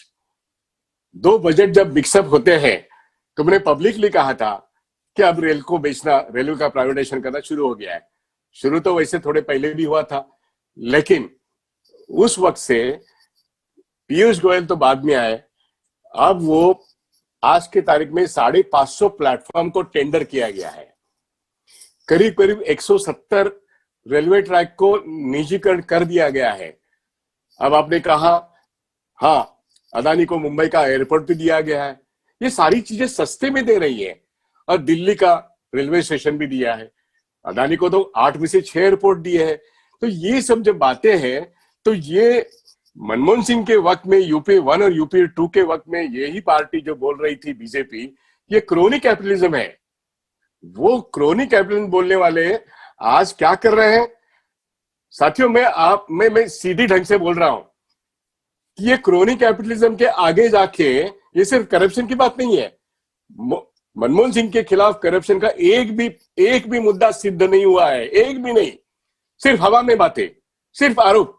लेकिन आज मैं दावे के साथ कहता हूं कि it is not just a crony capitalism, it is a criminal capitalism.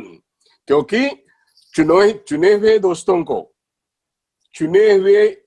दोस्तों को सस्ते में देश की संपत्ति, रेलवे हो, जेएनपीटी हो, एयरपोर्ट हो, बंदरगाह हो या पब्लिक सेक्टर एचएल हो, बेंगलोर की हो या नासिक की हो या आपके डिफेंस के फैक्ट्रीज हो, ये सारी चीजें देश की जो अमानत थी, देश की जो पूंजी थी, देश की जो संपत्ति थी, उसका मोनेटाइजेशन कर रहे हैं। जैसा डीमोनेटाइजेशन एक शब्द आपने उस वक्त सुना, नोटबंदी, डीमोनेटाइजेशन।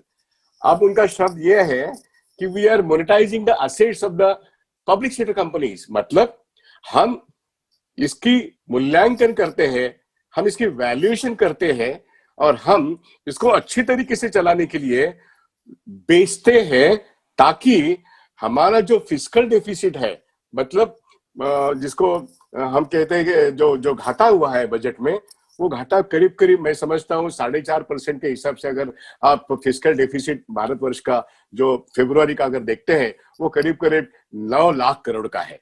अब 9 लाख करोड़ में से हमको डेफिसिट कवर करने के लिए और उसको 3.5% तक लाने के लिए मैडम सीतारमन ने एक 2,25,000 करोड़ का एक टारगेट फिक्सअप किया है।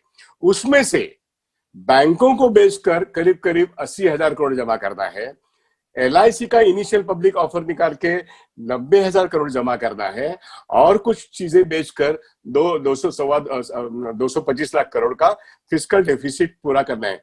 लेकिन ये पहले क्वार्टर में कितना फिस्कल डेफिसिट बढ़ा है? मेरे ख्याल से आज मेरे पास आंकड़े हैं कि ये फिस्कल डेफिसिट बढ़ के 9 लाख करोड़ फिर हो चुका है। तो इसका मतलब यह है फिस्कल डेफिसिट 5.5% से आगे निकल गया है। अब फिस्कल डेफिसिट की बात छोड़ो, अब जितना भी जीडीपी था बजट पेश करते हुए 2000 फरवरी का बजट पेश करते हुए वो था 200 लाख करोड़ प्लस। आज वो अप्रैल में जून में वो जीडीपी लुढ़क के अब अर्थव्यवस्था का नुकसान जो हुआ है आप ध्यान में रखिए, वो करीब करीब 24% हुआ है।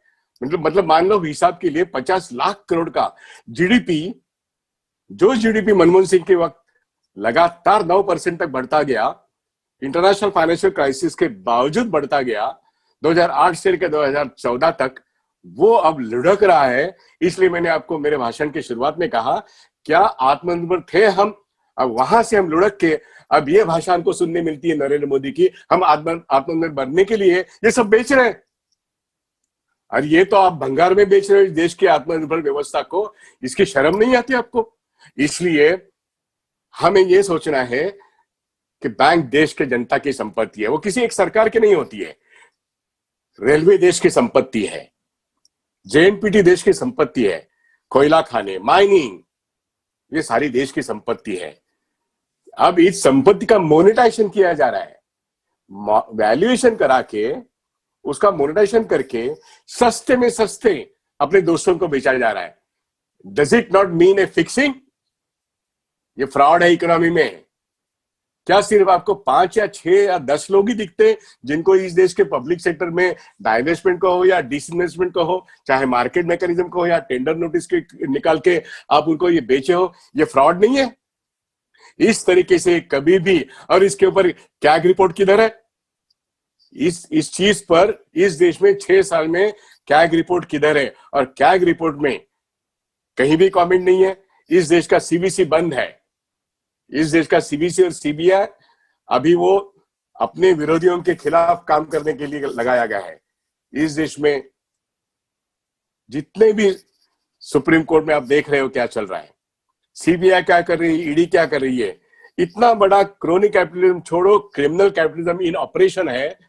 सरकार का पैसा बहुत बड़े पैमाने पे साइफन आउट हो रहा है, विदेश में जा रहा है, उद्योगपति भी भाग के जा रहे हैं, बैंकों को लूटा गया है, रेलवे को लूटा गया है, बहुत सारा सरकारी पैसा जिसका मोनेटाइजेशन के नाम पे चल रहा है। और ऐसे वक्त जीडीपी में कोरोना के लिए घाटा नहीं आया।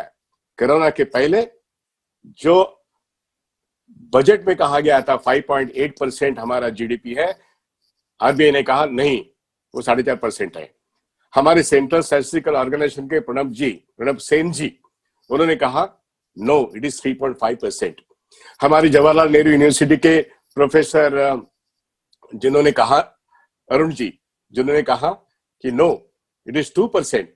मैं और अरुण जी, प्रोफेसर अरुण जी, डिमोनेटाइजेशन के वक्त बार बार ये कहते हैं ये चेंज ऑफ नोट्स है, ये डिमोनेटाइजेशन नहीं है, it is exchange of notes. ये काला पैसा सफेद करने का एक तरीका है और एक बहुत बड़ी साजिश हो रही है।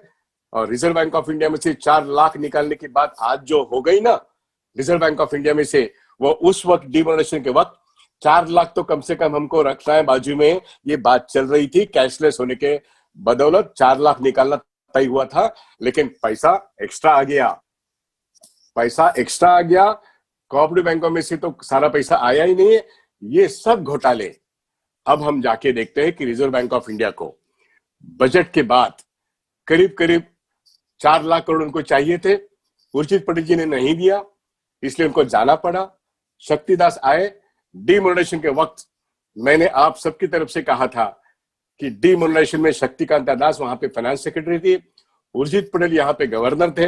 मैंने ये कहा था कि reserve bank of India has become the extended department of ministry of finance. मुझ पर बहुत लोग गुस्सा हो गए, लेकिन आज आप देख रहे हो शक्तिकांता दास ने 1,76,000 करोड़ पैसा गवर्नमेंट को विड्रॉ करने को बोला, उर्जित पटेल जी ने वो नहीं दिया। और उर्जित पटेल जी ने उनका इस्तीफा देके वो निकल गए और बाद में उन्होंने एक किताब लिखी और उस किताब में ये कहा कि मुझसे जो कहा गया वो मैंने नहीं किया। वो एक बात कहा उन्होंने। रघुराम राजन ने भी बहुत बार कहा कि इकोनॉमी की बहुत बुरी हालत है। और ऐसे वक्त आज हम देख रहे हैं कि देश की संपत्ति का मोनेटाइजेशन करके वो बेचने के लिए मोनेटाइजेशन कर रहे हैं, मतलब वैल्यूएशन करके, और वो सस्ता वैल्यूएशन करके कोरोना के काल में पब्लिक डिजास्टर मैनेजमेंट एक्ट और एंडेमिक एक्ट में पूरे देश की अर्थव्यवस्था इकोनॉमिक मतलब हेल्थ इमरजेंसी है, लेकिन इस हेल्थ इमरजेंसी में मजदूर वर्ग के सारे अधिकार आज पार्लियामेंट में गबन कर रहे हैं। एनवायरमेंट एक्ट, एजुकेशन पॉलिसी, जितनी सारी पॉलिसीज है सबको उसमें जो 20 लाख करोड़ का जो 24 मार्च के बाद 27 मार्च को एक अनाउंसमेंट हुआ रिजर्व बैंक ऑफ इंडिया की तरफ से कि वो 20 लाख करोड़ जो निर्मला सीतारमण ने डिक्लेयर किया, उस 20 लाख करोड़ में से सिर्फ 1.5 लाख करोड़ लोगों के जनधन खाते में कुछ ना कुछ जमा हो गए, वो भी आधा कच्चा, पूरा नहीं। बाकी सब पैसा छोटे उद्योगों के लिए 3 लाख करोड़ देने के वादे किए, सिर्फ 60,000 करोड़ सैंक्शन हुए क्योंकि लोग पैसा नहीं उठा सकते। कैसा उठाएंगे वो? क्योंकि वो पहले ही कर्जे में डूबे हैं। उनका अगर एनपीए है तो उनका नया कर्जा लेने के लिए वो आ नहीं सकते। इसलिए आज की तारीख में उस 20 लाख करोड़ का कोई मायना नहीं है, क्योंकि जो कैश बेनिफिट अमेरिका में, यूरोप के देशों ने कोरोना के अटकाव के लिए, कोरोना के विरुद्ध जो महामारी लड़ाई है उसके लिए लोगों के हाथ में पैसा देने की बात की, वो भारत सरकार ने बिल्कुल नहीं की। इसलिए जो माइग्रेंट लेबर से करीब 40 करोड़ के तादाद में इस देश में वो भूखे नंगे हमको रोते रोते अपने अपने गांव में जाते हुए हमने देखे। ये लोग जो है गरीब अनुसूचित जाति जमाती के लोग, इनकी बहुत बुरी हालत हुई। किसानों की बुरी हालत तो हम देख रहे हैं। ऐसे वक्त जो एसएमई थे, small and medium scale industries थे, वो 6 करोड़ 20 लाख थे। उनमें से 13 करोड़ का परमानेंट नौकरी खत्म हो गया है। कुल मिला के इस देश में 80 लाख लोगों को हमने 5 किलो धान दिया, ये बोलने वाली सरकार, हम देख रहे हैं कि उन्होंने करीब करीब 60 करोड़ लोगों की जो एक रोजगार है उनको बेकार बना दिया, उनकी रोजी रोटी छीन ली और उनको भूखे पैसे मरने के लिए छोड़ दिया। ये है नरेंद्र मोदी की अर्थव्यवस्था की करतूत। ये सिर्फ एक्ट ऑफ गॉड नहीं है, ये एक्ट ऑफ पीएम है, ये एक्ट ऑफ एफएम है, ये एक्ट ऑफ गवर्नर है। और इसलिए मुझे ये कहना है कि हम आज अर्थव्यवस्था को जब डूबती हुई देखते हैं तो मैं कंक्लूड यहाँ पे करना चाहता हूं कि आगे हम क्या करेंगे, आगे हम कैसे जाएंगे। सारा पब्लिक सेक्टर जब आज इस ढंग में एक ऐसे कगार पर आया, तो आज तो पहले क्वार्टर में 24% लुढ़क गया जीडीपी। आगे आने वाले 3 महीने सेकेंड क्वार्टर और थर्ड क्वार्टर में खुद एसबीआई का एक रिपोर्ट कहता है कि 10% से लुढ़क जाएगा। और अगले साल 2021 में सारे रेटिंग एजेंसीज कह रहे हैं कि जीडीपी शायद 15% लुढ़क जाएगा। स्टेट बैंक ऑफ इंडिया कहता है 11% लुढ़क जाएगा। ये बढ़ने की बात किसी की नहीं है, लुढ़कने की है। अब जो हम लोग उद्योग को खड़ा करने की कोशिश करते हैं, तो खेती के अलावा कोई भी चीज नहीं बढ़ रही है। आगे सोचने की बात यह है कि जिन पूंजीपतियों के पास पैसा है वो पूंजीपति उसी उद्योग में पैसा लगाएंगे, चाहे छोटे उद्योग हो चाहे बड़े उद्योग हो। वो डिजिटल प्लेटफॉर्म जहां पे उपलब्ध है वहां पे पैसा लगाएंगे। तो अब जितने भी छोटे उद्योग डूबे हैं, बड़े उद्योग भी डूबे हैं, जिसमें टाटा बिरला भी नहीं, अपने बहुत सारी कंपनियां बंद की है, वो लोग अपना पैसा अपने पास रखेंगे और वो तभी निकालेंगे, तभी इन्वेस्ट करेंगे, क्योंकि सरकार इन्वेस्टमेंट नहीं कर रही है। प्राइवेट सेक्टर इन्वेस्टमेंट तभी करेगा जब उनको मुनाफा दिखेगा। और इसलिए मैं ये कह रहा हूं, जो रोजगार डूबा हुआ है वो इसके बाद खड़ा नहीं हो पाएगा। बैंकों का 7 लाख का बैंक एम्प्लॉय अब 1 लाख भी नहीं रहेगा अगले 1 साल में शायद, क्योंकि 4 बैंक तो दिसंबर के बाद शायद बेचे जाएंगे। मई 2021 के बाद और 4 बैंक बेचे जाएंगे। निजीकरण और बेचना, इसमें निजीकरण के साथ साथ बेचने की बात भी है जो लिखी नहीं है, लेकिन ये सरकार जिस तरीके की से कंफ्यूज करती है, तो मुझे ये कहने में बाध्य है मैं कहने के लिए कि मुझे मालूम है कि दिसंबर के बाद 4 बैंकों को बेचने का तय हुआ है। इसलिए बैंक ऑफ महाराष्ट्र सहित ये जो 4 बैंक है, एक इंडियन ओवरसीज बैंक, एक यूको बैंक और एक पंजाब एंड सिंध बैंक, इन 4 बैंकों को दिसंबर के बाद बेचने की बात है, क्योंकि डिसइन्वेस्टमेंट का प्रोसेस जो है, प्राइवेटाइजेशन का प्रोसेस जो है, उसमें बेचने की भी बात में है। इसलिए हम सब लोगों को बैंकों का नेशनलाइजेशन टिकाने के लिए लड़ने का है। ये एक बात। रेलवे के बारे में तो ऑलरेडी हो चुका है, जेएनपीटी का भी हुआ नहीं है, लेकिन शायद अगले हफ्ते में ये होने की संभावना है। बीपीसीएल को बेचने के लिए सऊदी अरामको, ये जो एक मिडिल ईस्ट की सबसे बड़ी दुनिया की कंपनी है, ये अगर मैं एक बात कहूं तो आप शांति से सुनिएगा। इंदिरा गांधी जी कहती थी, मैं उस वक्त तो स्टूडेंट था, मैंने सुना है, और कॉमरेड डांगे भी कहते थे कि एक फॉरेन हैंड इस देश में काम कर रहा है। अब वो फॉरेन हैंड का मतलब क्या है? American administration. हम नाम लेके अगर बोलना है तो CIA, वो CIA ISI पाकिस्तान जो है, उसके जरिए भारत देश में बहुत सारी गड़बड़ी करता है, हमने देखा है। अब वो फॉरेन हैंड पिछले 6 साल में खुलेआम से काम कर रहा है, और अमेरिकन एडमिनिस्ट्रेशन, इजराइल का एडमिनिस्ट्रेशन भारत की इस अर्थव्यवस्था में बहुत जगह पे घुस गया है।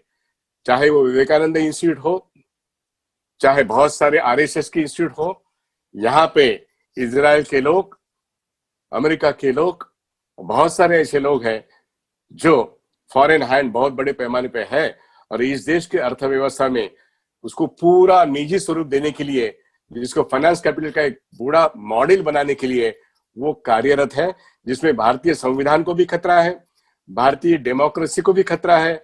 और इसलिए पब्लिक सेक्टर को तोड़ना, नेहरू जी के विचारों को तोड़ते तोड़ते, नेहरू जी और इंदिरा जी ने जो खड़ा किया पब्लिक सेक्टर है, उसको भी तोड़ना, ये मोदी जी का एक सपना है। और उस सपने को पूरा करने के लिए जो RSS का भी सपना है, तो आज जो हो रहा है वो एक गलत ढंग से, वो कांग्रेस मुक्त भारत करने के लिए एक गलत ढंग से भारत को और खड्डे में जा रहे हैं।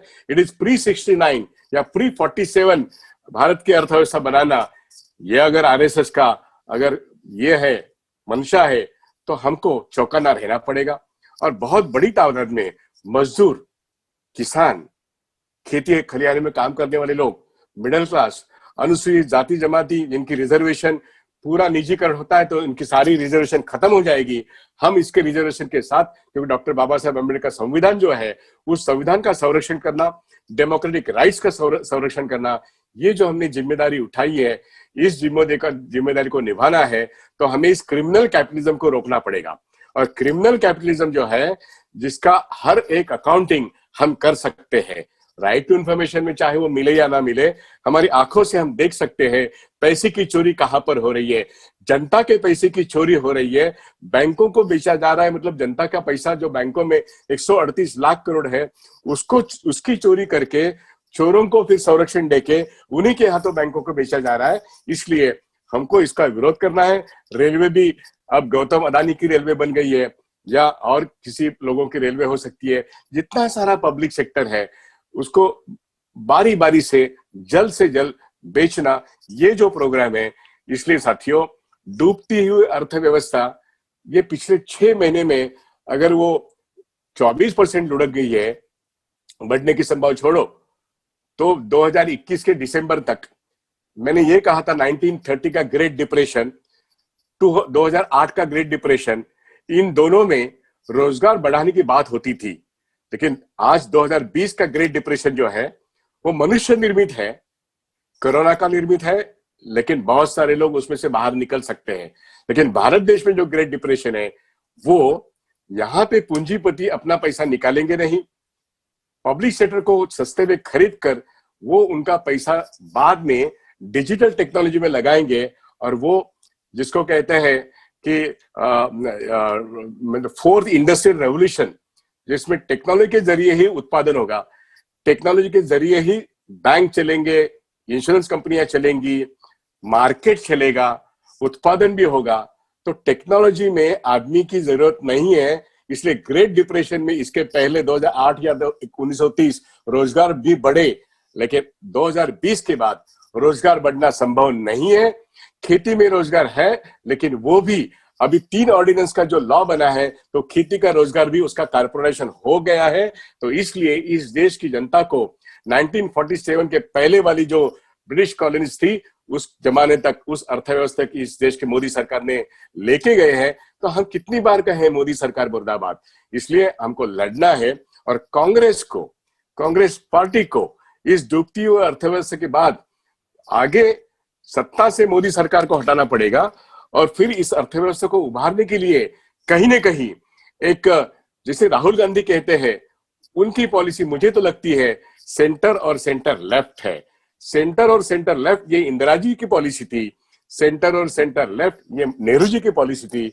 उसी पॉलिसी को आगे ले जाके हमें ये डूबती हुई नौका बाद में जब हमारी सत्ता कांग्रेस की आएगी तब हमको संवारना पड़ेगा। लेकिन एक बहुत मुश्किल बात है, उस मुश्किल बात को हमको अगर आसान बनाना है तो कांग्रेस पार्टी को एक लीड लेना पड़ेगा। जितने सारी सेक्युलर पार्टीज है, जितने सारी डेमोक्रेटिक पार्टीज है, उन लोगों को जोड़ के जो 70% वोट मोदी जी के खिलाफ है उस वोट को एक साथ बना के कांग्रेस को लीड लेना पड़ेगा। कांग्रेस ये देश की सबसे बड़ी पार्टी है, उसकी वो जिम्मेदारी भी बनती है और उसके पास वो स्ट्रेटेजी और प्लानिंग और सोनिया जी और राहुल गांधी जैसे लीडरशिप है। इसलिए एक उम्मीद करते हैं, हम लोग उम्मीद करते हैं कांग्रेस के पास कि हाँ, आपके जमाने में हमने अच्छा देखा, आत्मनिर्भर भारत देखा, अब हम डूबती हुई अर्थव्यवस्था देख रहे हैं। इससे देश डूब जाएगा। देश को बचाने का काम कांग्रेस को लोगों को करना है। इसलिए मजदूर विरोधी कानून, किसान विरोधी कानून, पब्लिक सेक्टर को डुबाने की बात और सारा बेच के पैसा लेके भाग जाने की बात जो इस गवर्नमेंट कर रही है, उसको रोकने के लिए अभी भी थोड़ा वक्त है। इसलिए 2 अक्टूबर का अगर नारा है गांधी जी का, तो गांधी जी के तरीके से हमको लड़ाई करनी पड़ेगी और बहुत बड़े पैमाने पे 130 करोड़ की जो जनता है, इसके 130 करोड़ की जनता को उसमें से 70% तो निश्चित रूप से हमारे साथ आ सकती है। हमारे साथ इस देश को फिर से खड़ा करने के लिए एक बहुत बड़ी लंबी लड़ाई लड़नी है। तो हिंदू साथ आएंगे, मुस्लिम साथ आएंगे, सिख साथ आएंगे, हर जाति के, हर भाषा के लोग साथ में आ सकेंगे, क्योंकि कांग्रेस सबको एक साथ लेके जाने की काबिल है। सिर्फ घोषणा नहीं, उनकी क्षमता है, उन्होंने करके दिखाया है। इसलिए मैं कांग्रेस वाला नहीं हूं, लेकिन कांग्रेस सिवाय इस देश को कोई भी नहीं बता सकता, ये मैं बार बार पिछले कई सालों से कह रहा हूं। इसलिए कांग्रेस को एक कदम आगे बढ़ा के राहुल गांधी जी जिस डट के साथ वो लड़ाई कर रहे हैं, उनका हाथ मजबूत करना, ये सिर्फ घोषणा करके नहीं चलेगा। तो पूरे रास्ते पे लाने की बात, रास्ते पे लड़ाई करने की बात, कांग्रेस हो या कांग्रेस के साथ में मिलके हम लड़ेंगे इस डूबती हुई अर्थव्यवस्था को, जो आर्टिफिशियली डुबाया जा रहा है। कोरोना के कारण वो नहीं डूबा है, कोरोना के पहले भी ये डूब रहा था। कोरोना नहीं होता तो भी ये ऐसे ही डूबती थी, लेकिन कोरोना के कारण वो एक्सपेडाइट हो रही है। कोरोना तो एक बहाना है। इसलिए आज जो मैं आपके सामने सवाल रखे हैं, मुझे आपके बहुत सारे सवालों का जवाब भी देना है। मैं यहीं पे रुकता हूं और मैं फिर से आप सब लोगों का एक शुक्रगुजार हूं। मैंने समय बहुत लिया है, लेकिन ये विषय ही ऐसा है कि आपको क्या बना था और क्या बिगड़ गया है, ये समझने के लिए एक हमारा पॉलिसी था आत्मनिर्भर का, उसको बिगाड़ने के बाद अगर कोई कह रहा है कि हम आत्मनिर्भर बनेंगे, तो वो आत्मनिर्भर सिर्फ अपने चुने हुए दोस्तों को आत्मनिर्भर बनाना चाहते हैं और देश की जनता को गरीब बनाना चाहते हैं। इसलिए हमको जनता के साथ रह के देश को अमीर बनाना है, जनता को अमीर बनाना है, कुछ अमीरों को अमीर नहीं बनाना है। धन्यवाद। मैं सभी का फिर से एक बार शुक्रगुजार हूँ, धन्यवाद व्यक्त करता हूँ और मेरी बात खत्म करता हूँ। आप जितने भी सवाल आएंगे उन सवालों का मैं आपको निश्चित रूप से जवाब दूंगा। धन्यवाद।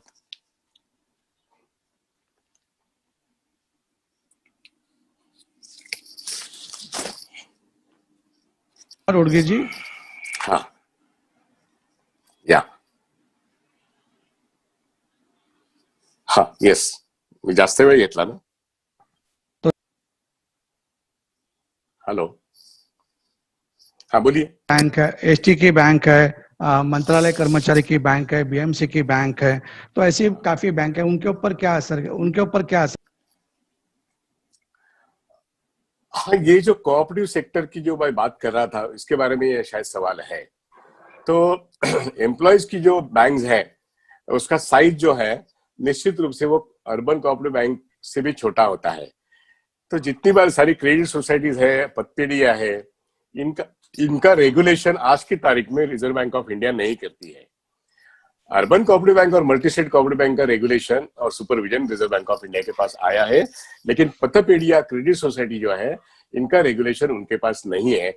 तो अभी भी महाराष्ट्र स्टेट कोऑपरेटिव बैंक हो या डिस्ट्रिक्ट कोऑपरेटिव सोसाइटी हो या मुंबई जिला सहकारी बैंक हो, इनके पास वो जो जिसका सुपरविजन है ये पतपेढ़िया या कोऑपरेटिव सोसाइटी क्रेडिट सोसाइटीज है, जैसे एसटी का है या मंत्रालय है, ये इनके लिए अभी भी जो पहले वाली जो यंत्रणा है वही कायम रहेगी।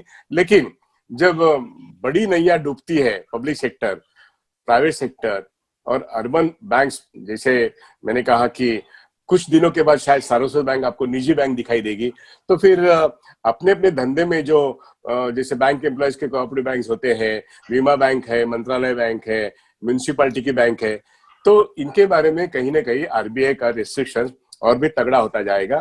तो ये एक डर तो है, ये इनको अभी तो आज की तारीख में वो छोटा बनाने की कोशिश की जाएगी, इनको कंट्रोल में रखने की आरबीआई कोशिश जाएगी, तो देखना पड़ेगा क्या होता है। दूसरा जो सवाल है, आपने कहा था कि सीकेपी बैंक डूब गई और आपने एक लीड लिया था पीएमसी बैंक के बारे में कि काफी जो लोग हैं डिपॉजिटर्स है उनको बहुत तकलीफ होती है। कांग्रेस पार्टी ने भी इसके ऊपर आंदोलन बहुत किया है, तो उसके बारे में आपका क्या, केंद्र सरकार इसमें राहत दे सकती है? मुझे तो ऐसा नहीं लग रहा है, क्योंकि आरबीआई वो जो न्यूज दे रहे हैं कि हम इसको रिजोल्यूशन कॉर्पोरेशन में एक प्लान बना रहे हैं, ये तो उन्होंने न्यूज दी। लेकिन रिजोल्यूशन कॉर्पोरेशन का मतलब ये होता है, जैसे अभी कारपोरेट कंपनियां जब लुढ़कती है तो एनसीएलटी नाम का एक ट्राइब्यूनल है और इंसॉल्वेंसी बैंकिंग कोड नाम का जो लॉ है उसके तहत बैंक कारपोरेट्स को एनसीएलटी में लेके जाती है अंडर दैट पर्टिकुलर लॉ। तो वहां पे बैंकों का कर्जा वसूल करने के लिए रिजोल्यूशन कॉर्पोरेशन एक खड़ा रहता है कानून के हिसाब से, और वो रिजोल्यूशन क्या होता है कि वसूली होती है। तो वहां पे हमने देखा है कि अभी वक्त नहीं था मेरे पास, लेकिन वसूली होती नहीं है, 100 में से 20 रुपए वसूल होते हैं और 80 रुपए को पानी छोड़ देना पड़ता है। तो पीएमसी बैंक के बारे में निर्मला सीतारामन कहती है कि हम रिजोल्यूशन कॉर्पोरेशन की बात कर रहे हैं, इसका मतलब वाधवा का जो 7,000 करोड़ का नॉन परफॉर्मिंग एसेट है, इसको रिजोल्यूशन कॉर्पोरेशन में बेच के वो उसमें से कितना पैसा आ सकता है, उसके बाद उस बैंक का रिवाइवल होगा नहीं होगा ये बोल सकते हैं। मुझे तो ऐसा लगता है आज की तारीख में अगर सरकार को पीएमसी बैंक बचानी है तो ईओडब्ल्यू जो है मुंबई पुलिस का, उन्होंने 4,000 करोड़ रुपए डायरेक्टली वसूल किए हैं और उनका ये कहना है, मैंने उनका एक इंटरव्यू सुना है राजवर्धन साहब का, कि 6,500 से 7,000 करोड़ का वैल्यूएशन का प्रॉपर्टी वो वसूल कर सकते हैं। अगर ये वसूल हो सकता है तो फिर ये Punjab and Maharashtra bank revive हो सकती है कानून के हिसाब से। तो इसके लिए रिजर्व बैंक ऑफ इंडिया को वो रिजोल्यूशन कॉर्पोरेशन की कोई जरूरत नहीं है, लेकिन रिजर्व आरबीआई तो ऐसा कोई पहल नहीं उठा रही है। मेरा सुझाव ये है कि आज भी पब्लिक सेक्टर बैंक ने इतने सारे बैंकों का मर्जर किया है, तो पंजाब एंड महाराष्ट्र बैंक अगर वो स्टेट बैंक ऑफ इंडिया में मर्ज होता है, जैसे येस बैंक के लिए स्टेट बैंक ऑफ इंडिया ने करीब करीब 12,000 करोड़ कैपिटल इन्वेस्ट किया, उस प्रकार यहाँ पे एक तो 7,000 करोड़ की वसूली भी होती है और स्टेट बैंक ऑफ इंडिया के में मर्ज कर देते हैं, तो सारे डिपॉजिटर का पैसा सेफ रहेगा।